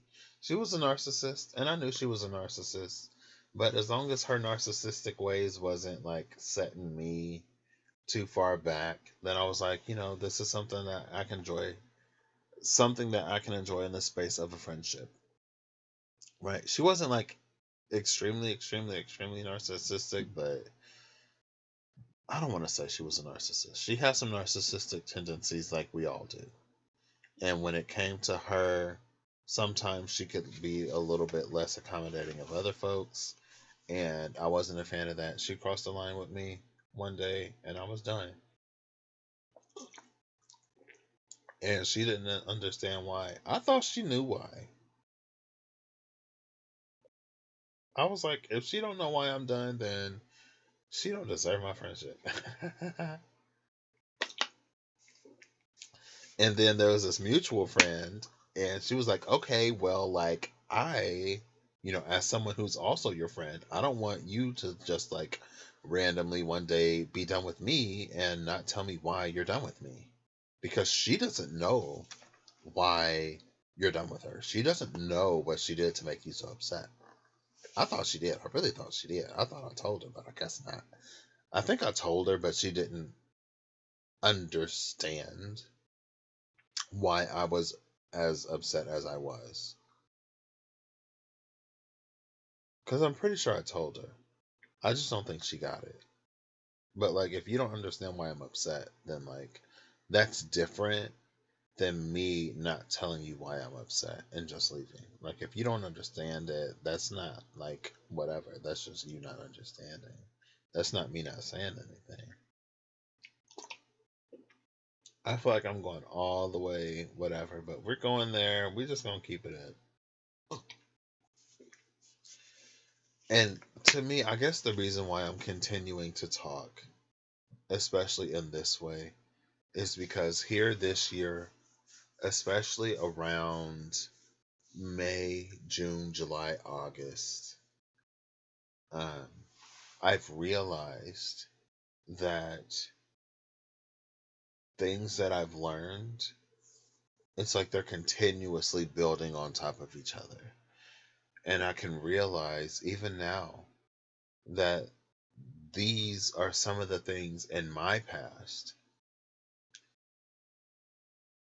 that were preparing me to show up in some of the spaces in my life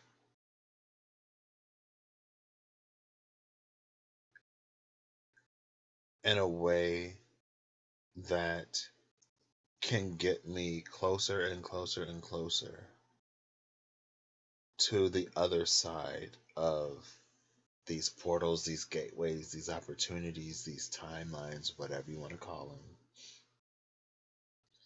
It's putting me in a space to make choices and decisions that I never would have made before. And it's like it's putting everything in a framework, in a context of healing, in a context of growth, in a context of like, hey, like you actually are ready to do this. Don't sabotage, don't freak out, just continue to do your best, girl.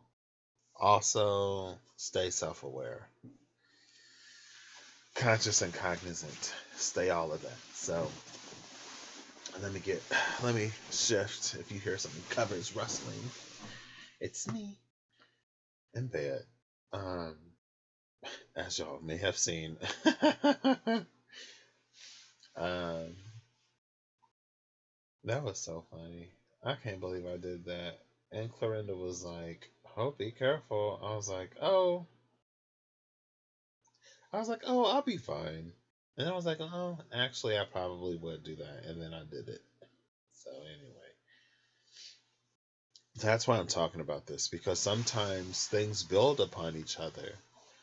And I think I don't want to say if we're not aware, if we don't choose to take the perspective of seeing how when things circle back, in some ways they're not exactly the same because we're not exactly the same.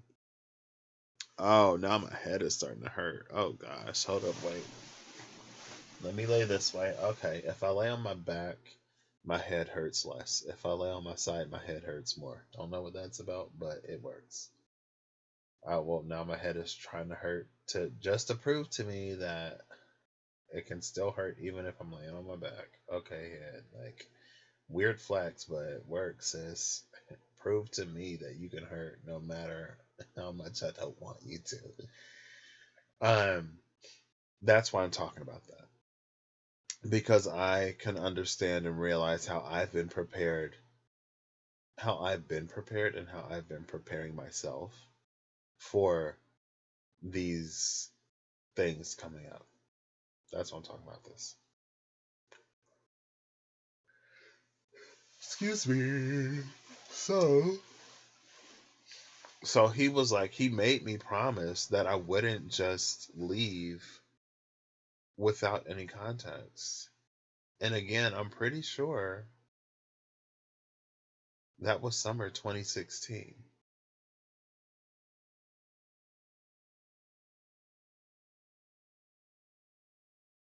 Let me think for a second.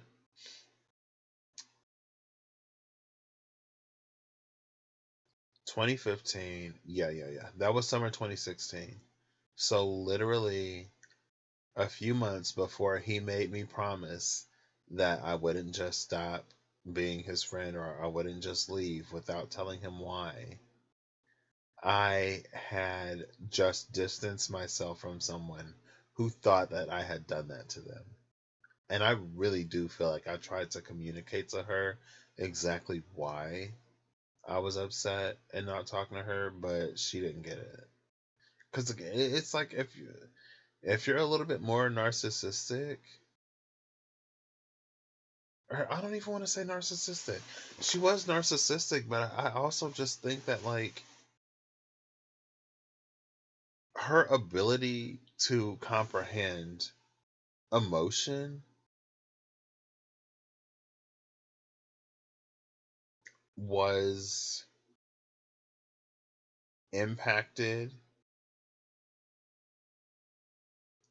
at least by her own viewpoint or understanding. Like, cause I know, like, she had this other friend, and she would talk about her sometimes, and she would be like, "I don't understand." Like, the way she would talk is like, "I don't understand why you're so upset. Like, I don't understand why you're so emotional. Like, it's not that serious. It's not this. It's not that. Whatever." She was very dismissive of people's feelings, and that's another thing that instantly, like, one of the ways to just get me to instantly forget about you and X you out of my life is for you to dismiss my emotions. Once somebody dismisses my emotions, I don't even try anymore. I'm just like, you know what, you're done. If you're not even gonna try to understand where I'm coming from right now, you're done to me. Cause like if you're not even gonna be open to why I'm so upset, there's literally nothing that we have to talk about. There's nothing that we can do with this. This is unsalvageable to me. If you're not even open to like trying to see why I'm so upset, and that's another reason why I was super done with her, because I'm like, you know what, she did, like, I told her, and I don't know if it's that she doesn't have the capacity, I don't know if it's that she doesn't care. Either way, it don't matter to me. Anyway, I was done with her. And so he made me promise, because I guess that happened to him in the past, and that's one of the things that made him really upset, because he was like, you know, you promised that you literally the exact same thing. It happened to me twice. Because he was like, you promised that you wouldn't just leave me, or that you wouldn't just like stop being my friend without telling me. And I was like, dude, I told you that night before I left that situation, as heated and as done with you as I was. I was telling you why I was so upset. You weren't listening to me. You were dismissing me. Literally dismissing me. As I'm trying to tell you why I'm so upset, you're dismissing me. So, like, whatever you think happened, it did not go down that way. I tried to tell you. I didn't try, I was telling you. I was telling you why I was upset. And then before I left, I told you why I was leaving. But in your mind, it wasn't whatever. So, like, it wasn't valid or whatever. Anyway, we ended up working through things. I asked him why he stuck around. He was like, well, I knew that you wouldn't be like that forever. Like, and then, so we met like August 2018, August 2016 is when we had that conversation. I told him, let's basically say August, September, October 2017, that I was like depressed. And, like, literally, like, I had been diagnosed with depression. Your girl was prescribed medication and everything. Um, and he was like, "Oh, well, then that makes so much sense why last year was what it was." Like, he was like, "If I would have known this, it would have put so much into context. Like, I would have been able to understand." He was like, "Yeah, it just makes so much sense now." I was like, "Oh, well, yeah, now you know." So actually, like, I cried in front of him, telling him about everything. He cried in front of me. It was weird. It was this like weirdly intimate moment that we shared. Um, and it's interesting though, because I feel like some of what he was feeling in that night, and again, this whole thing is so interesting to me because I feel like I experienced, like, the dynamic that I experienced with him, I feel like in some ways there are parallels to these other dynamics that I've experienced since. But I'm experiencing the dynamic from his point of view this time.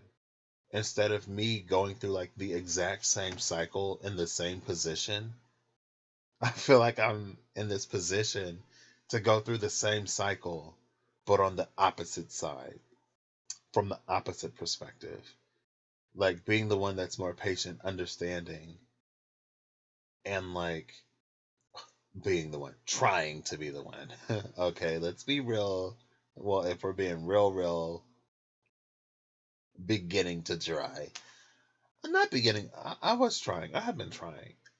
Um, and more than trying, I have been doing.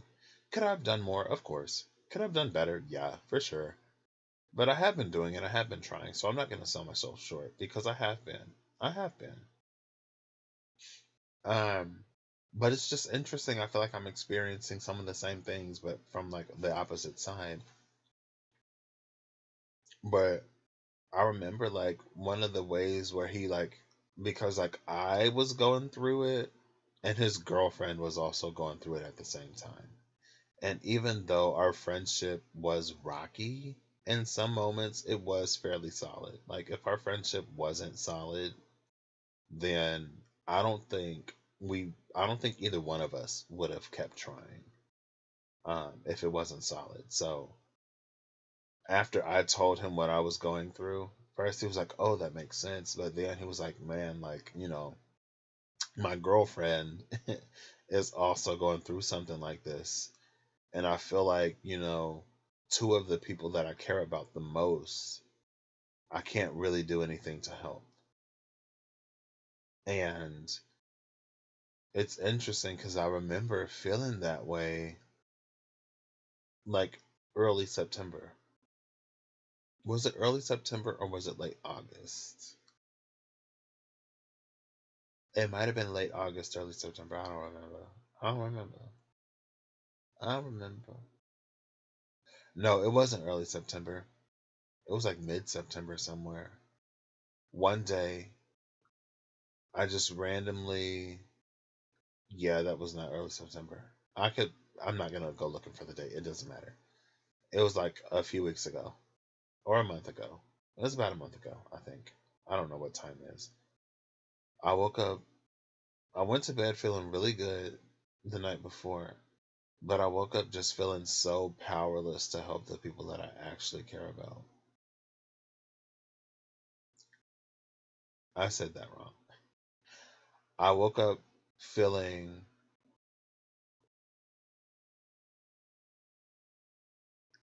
No, I didn't say it wrong. Like, for the people that I care about, I just woke up feeling like there wasn't anything that I could do to actually help them. Like, there's like nothing actionable. Like, I can't fix something for you, people who I care about. And I feel like I'm low key on like a little therapist couch as I'm like laying in bed right now. But I just felt so powerless all day to do anything to actually help, and not just the people that I care about, but the collective at large. It's just like I know that in the world things are really rough right now, and I can't do anything to make it better for anybody. And I was like, at that point, I was like, yeah, I can listen and I can try to be encouraging and supportive, but at the end of the day, like that doesn't do anything to tangibly make anything better for anybody. And then by the end of the night that night, it was like, okay, this is why I've been feeling like this all day. This is why I've been feeling like this all day today. This is why I've been off today. This is why I've been on the verge of tears today. Just not feeling like I can do anything to be there for the people that I care about in a way that is significant. And I feel like he had a similar moment that night, and he told me he was crying. He was like, my girlfriend is going through this and you're going through this, and I can't do anything to help either one of you really. And it sucks. And I know how much it sucks now. Um, anyway, I can't remember why I went all the way back there. But that's one of the things that I've been learning. Um, Basically, the flip side from what I was experiencing. And as I'm learning, I feel like there's a lot of things within myself that I'm also resolving right now.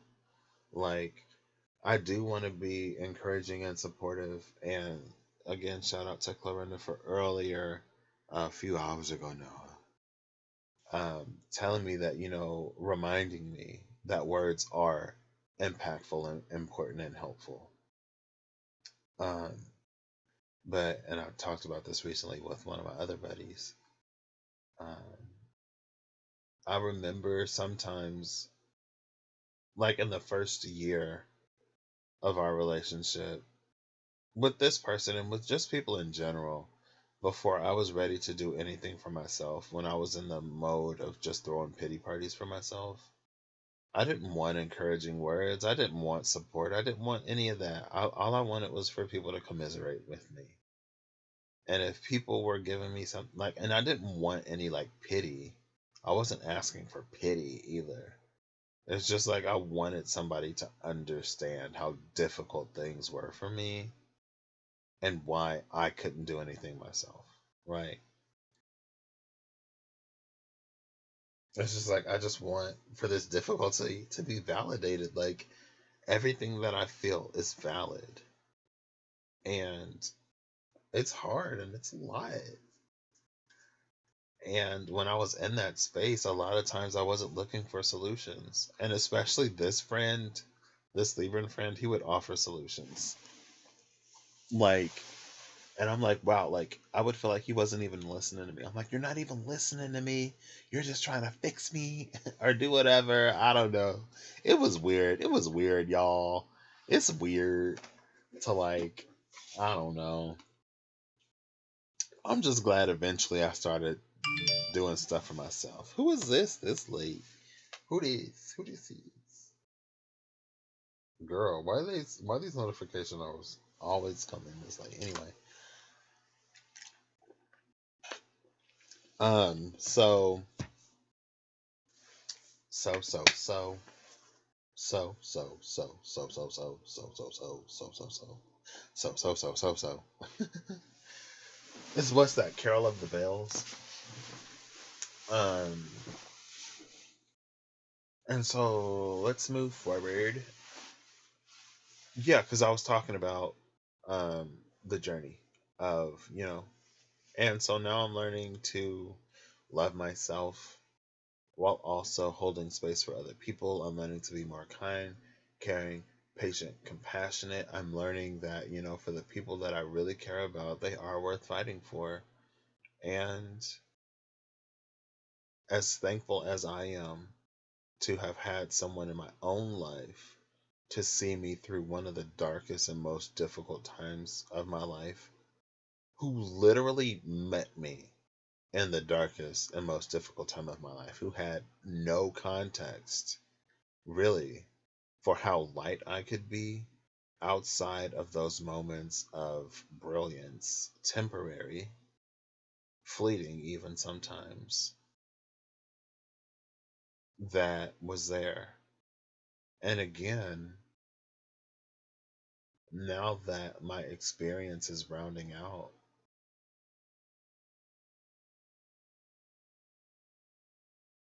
it's interesting because, like he said, he was like, I knew that you wouldn't be like that forever. And it's not that I was like all toxic and dark all the time. I had my times and moments like we all do. It just made it, and I think that is a key difference though. Because when our relationship started, I wasn't in a place to help myself. I really wasn't. I wasn't in a place to really even want to help myself or to grow or whatever. Excuse me. Excuse me. But it really blew my mind that, like, man, I was like, you really stuck with me through all of that?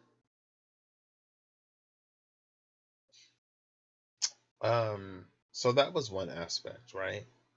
Now, another aspect of my journey when it came to things like crystals And like, a crystal holds a frequency. They say everything is like a frequency. Um, I got into the space of, it's like, you know what? If everything is a frequency, then I don't necessarily need the crystal. I don't necessarily need this. I don't necessarily need that. All I have to do is find the frequency. Find the frequency and hold the frequency. I'm weird like that, y'all. Um, and so that's what I experimented doing. Like at that time, like I couldn't afford crystals because your girl was barely able to feed herself and pay his rent. I'm your girl. Okay? Keep up. If you were lost. I don't think you were, but if you were, keep up. I'm either your boy or your girl. I I formally identify slash use he, him, his pronouns, but if we're friends, if we can kiki, you can throw in a little she, her, hers. Um, like again, I don't like anyway.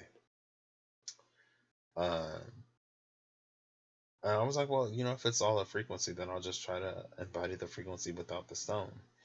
And sometimes I could do that. And that's another thing that, like, I think that's why I am how I am, or why I am the way I am. Of like, well, let me try to embody the frequency. Let me see about this frequency. Let me tap into the energy. And so I do that with a lot of things. I do it, with like, I guess it's the hierophant, so we just go there over here. I do it with Mother Gaia. I do it with like the state of the world, where things are going, where I feel things going, and like what's happening in general. It's like, well, let me tap into the frequency, let me tap into the energy, and let's see what's happening. That's why personally, like, I don't have to go outside or be in nature to connect to nature, right? Because even when we live in these, what they call them, concrete jungles, we still live in the natural world. Like, even if we carve out these spaces and do whatever, we still live on planet Earth. We're still surrounded by this frequency. And you can tap into the frequency of the Earth without being connected to the Earth. You can tap into the frequency of the ocean, of the wind, of the sun, of anything without being connected to it. And I think, like, when you come into a space of oneness, that is one of the beautiful things. Like, we are all of these things and we have these connections to all of these things. But in my own personal opinion, it's about not losing the uniqueness and the brilliance and the majesty of who you are and who we are as individuals. And that's one thing that I don't like, and I guess that's not necessarily always the case, but I don't like when we look at oneness as like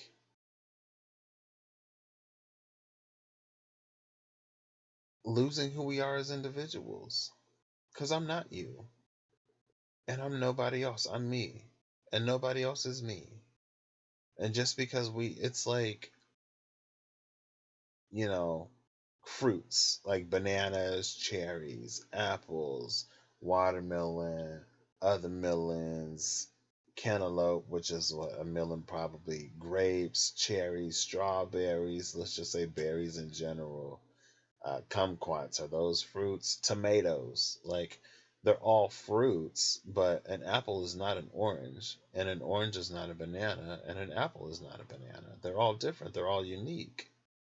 They are all fruits. They all, may have similar compositions or whatever, but they all have like unique profiles, unique textures, tastes.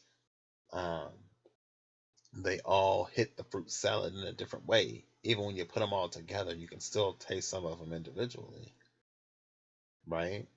Like, just because we're all human, just because we're all different, manifestations of the same source energy does not mean we're all the same. Like, I'm a different fragment of source energy than you are.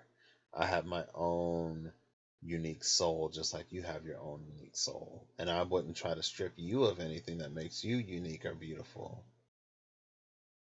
And I'd expect the same from you. And if you can't give that to me, I mean, I'm going to give it to myself regardless, so it doesn't matter. That's just like, I'm just not a fan of that. Like, let's strip away everything that makes us all unique and individual, and like, let's just all be one. Like, we're all one, everything is one. And again, like, it's true, and it isn't necessarily whatever. I just think we can hold both, right? I try to hold both. And so, yeah, through the space of oneness, we can connect to all of these things, right? You can connect to nature. Like I said, you can connect to nature and not have to be in nature. You can connect to the trees and not have to be touching the tree. You can connect to the ocean, the sky, the wind, the birds, whatever, just by holding that frequency and tapping into that frequency. And that's how I approach a lot of what I do. That's why I'm not super, super into crystals.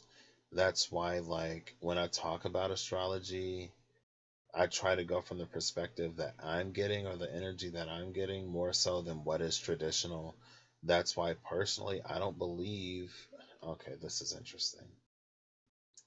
Because we are in a transitional period, right? Since we are in a transitional period, I believe that there is like the old paradigm, old story, old way that things could happen, but I believe that there's also this new way. And if astrology, like, there is a difference between astrologers and astrologists. Don't ask me what it is. But for those who study history, for those who study, last time we had this transit, this is what happened on the planet. Last time we had that transit, this is the other thing that happened. All of these transits together mean that this is going to happen. Like, is that true? Yes. Is that possible? Yes. Is that a potential? Yes. But I'm also interested in the realm of potentials of that are higher than that, right?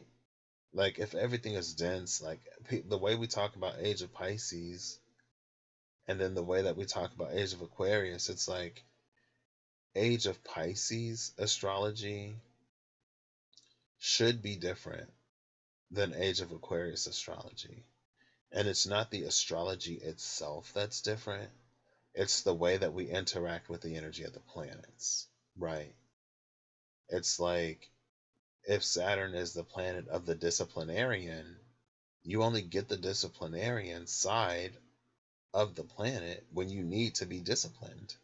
But if you don't need to be disciplined, then you get to experience a whole new side. It's like when you have a teacher that you like, or if there's a teacher that you didn't like, but it's like, girl, if you constantly causing trouble in class, if you're constantly acting up, if the teacher gotta constantly yell at you or whatever, then of course you're gonna have a strained relationship with that teacher. Hello? But, like, if you're a good student, you get to experience a different side. Just like people. If you get on someone's bad side, you experience their bad side. If someone is in a position of authority over you, you experience their authority, especially when you're like bucking against it. But if you're aligned with that energy in a more harmonious way, you get these more harmonious interactions and aspects out of that. And I'm more interested in also giving weight and credence to these higher aligned sort of aspects and energies, right? So that we don't have to experience everything so roughly and so harshly and so karmically. But in order to not experience things karmically, we have to be in a position where we're taking it upon ourselves to do better, to learn, grow, heal, and integrate those lessons. Because as long as we're not integrating it, the planets, the universe, spirit will continue to bring those lessons into your experience. But again, I feel like when we release the burden of our external world to reverberate to us the things that we're not paying attention to within ourselves, we get to experience the true beauty of life. We get to be these sovereign beings, these co-creators. Because, like, again, we get to actually create because we don't need for the world to reflect. We get to create. So that's a lot of what I wanted to say. I think all I literally, I don't know why it's been like, you're not saying this, you're not saying this. Like I talked about it earlier, maybe that's why. I feel like the energy has already shifted. I feel like we're already aligning to a higher timeline. I feel like better days are not only coming, they are energetically already here. But we have to align to them. And that's why I've been saying for a while, if you are depending on your external environment to validate to you certain things, you're going to make it more difficult on yourself than it needs to be. Because the energy comes before the physical thing, right? You got to pay for it before it's delivered to you. You got to pay for it before you walk out of the store. And these things cannot be stolen. It reminds me of the golden apples of the Hesperides when Hercules was tasked to get the apples. Hercules goes through all of that drama of holding up the weight of the world while Atlas went to go get the apples. And then basically at the end of the day, Hercules delivers the apples. And then they're like, well, the apples can't exist outside of this realm, so we're going to have to take the apples back. And it's like, really? I was like, it can't be stolen. It can't be taken. It can't. And you can try to kind of sort of find these like imitation-y type routes and things, but again, at the end of the day, it's like those things come with prices far higher than I would be willing to pay. I'm sure somebody's willing, like, there's a market out there for everybody, I guess. Somebody's willing to buy it. But I guess that's all I had to say. I try to tap into energies and frequencies rather than anything else. And that all started because I didn't have the crystals. Because I didn't have crystals. And somebody was like, use a rose quartz for this, use this crystal for that. That crystal is good for grounding and healing. Or people would be like, connect to nature. And I was like, you know what? I don't want to necessarily go outside. Like, I could go outside and connect to nature. I just didn't feel like I had to embody that frequency. And in my mind, I'm like, well, if everything is frequency and vibration, all I got to do is hold the frequency. I don't have to hold the thing. I can just hold the frequency. You can connect to a lot of things through that space, right? And maybe that is the evolution of empathy. It's tapping into that space of oneness to go beyond just what empathy alone can do. And that's where I'm going to end this tonight. I feel like that's a pretty good. I don't think I'm really missing too much of anything. Like I was telling Clorinda earlier, when I came, so I did the meditation to connect to my spirit guides. It was a guided meditation.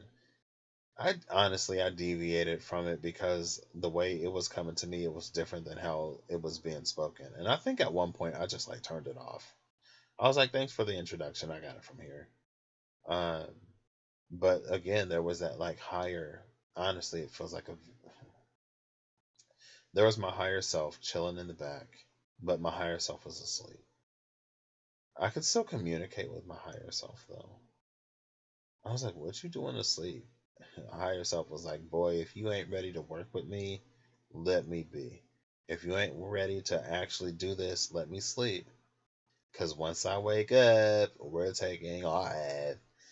And so I worked a little bit with those other two guides. I was like, why is it like back there asleep? Like, what's going on? Hello? And like, everything was like real light and fun for like a day, and then cue the darkest night of my life, and I'm like, wow, so y'all really gonna leave me like that, like this, like what, like y'all just gone? All right, fine, well, whatever happened to me, since apparently y'all don't care, I ain't gonna care either. But after I started meditating with the binaural beats, and like, just to like throw that out, just to throw this out there, if ever you hear me talk about like binaural beats ain't this, Reiki ain't that, energy healing ain't this, again, I try to be clear about it every time I talk about it, but I personally feel like we're coming into a space where things like that are to be supplemental. They're to make things easier, but it's not a replacement for actual work, right? Listening to heart chakra clearing, cleansing, and clearing music is not a replacement for the work that you have to do to address within yourself and your suite of experiences and traumas why your heart keeps closing in the first place and why your heart isn't open. What are you not addressing and facing in your own life? That's the reason why you have to keep listening to this music in the first place. Because as long as the trauma remains, as long as the trauma and the trigger remains unaddressed, it's going to continue to rule you in some ways. And it's just going to continue to close your heart right back up.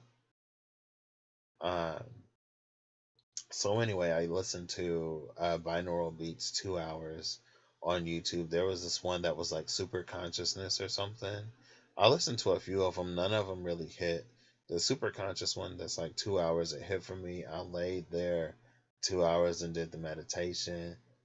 And as I was laying there, a mantra came to me, line by line. And in that mantra, it was basically an invocation or whatever. I don't know. It was a mantra. The mantra came to me to awaken that part of myself that was asleep. And it was that higher self that really put me in a space to start like creating these internal sacred spaces and to have these conversations and to facilitate these conversations. Because I actually did that before I got into tarot. Um, and again, I got into tarot for very like self-help reasons. I got into tarot to be like illuminate and show me the things that I am not seeing right now, and feel free to be brutally honest and make me cry, because I'm interested in actually growing and healing and evolving and changing, because I know that if I ever approach that space again, girl, I may not come out of it. And like, I had been depressed like all my life. I've had like suicidal thoughts before. I've never actually like gone through with like a plan or anything. Cause honestly, I'm averse to pain. I'm like, oh, that hurts too much. Oh, that hurts. Oh, that hurts. None of these work for me. It's just like, I don't want to be alive. Like, if I could just like be like, okay, like I'm gonna just exit, like my spirit is just gonna exit the flesh suit and the body's just gonna slump to the ground and I'm gone. Like, I never found a way to make that happen. And I wasn't trying to do anything else. So, um, but yeah, just that, like life would be so much easier if I didn't have to live it type of energy all the time. And it reached the point sometimes where like I wasn't even necessarily sad or anything. I'm just like, you know what? Like, I wouldn't have to deal with any of this if I wasn't alive. Low key. Trigger warning. Sorry. Um,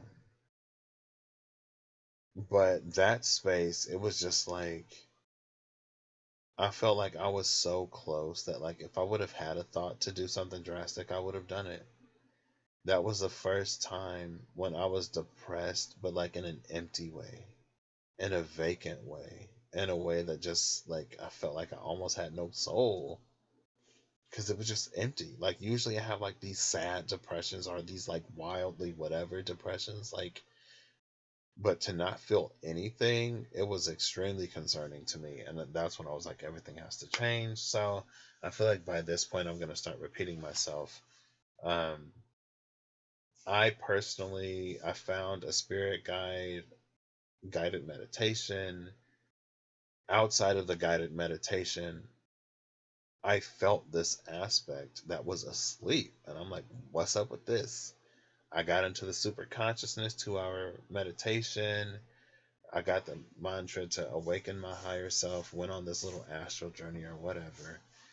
I did more and more, sometimes different, but that's the one I went to. That was my go to.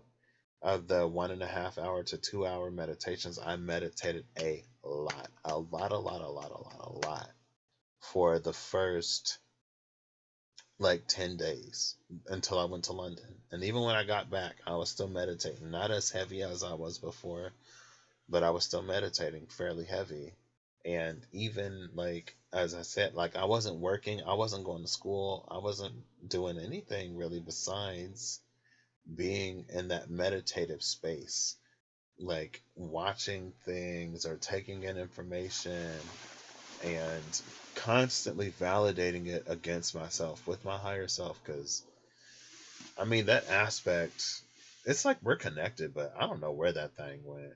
Because it's like, because I'm doing all this work, and then one day I feel like my higher self is just like, peace. I'm like, bro, where are you going? Hello? Like, you was literally just asleep. What else do you have to do? Why you leaving me? Um, but it's fine. And like that connection is still there, you know. And like, I don't know. So, excuse me. It walked me through several things, and then in the space, like I still have dreams, and like I use all these tools now. All these tools. I use oracle cards and tarot cards. Really, that's pretty much it. And my intuition. But I have like dreams, I have these tools, I have this connection, I have this mindset to tap into the energy of something and to communicate with that energy. Um, and one day I was outside a while ago, and I was like, you know what? I put my feet out on the grass. I was like, let me connect to Gaia. Let me see what's up with her. And it felt like, honestly, like a victory, like a celebration was going down. And maybe that's another reason why it's like, the energy of brighter, better days is already here. Again, again. We have to align to it. We have to make these choices and decisions to walk through those doors. We have to give ourselves permission to put the things in the past, to close these karmic cycles that need to be closed, and to step into this brighter stuff. Because as long as we continue to make the same choices and decisions, as long as we continue to ignore the things that are probably screaming at us, trying to get our attention right now, those are the things that are going to continue to influence and impact us in ways that we're not even fully consciously aware of, because we continue to ignore it for whatever reason. And to continue to ignore it is to continue to have it rule you, more or less. And it's like it's time out for all that, and my head is starting to hurt a lot. So I'm gonna go. I'm gonna end this here. If you watched this, thanks for watching. Shout out to Clarinda again for engaging with me. It was fun. I'm gonna go to bed. I'm gonna get some sleep, some good sleep. So I'll catch y'all later.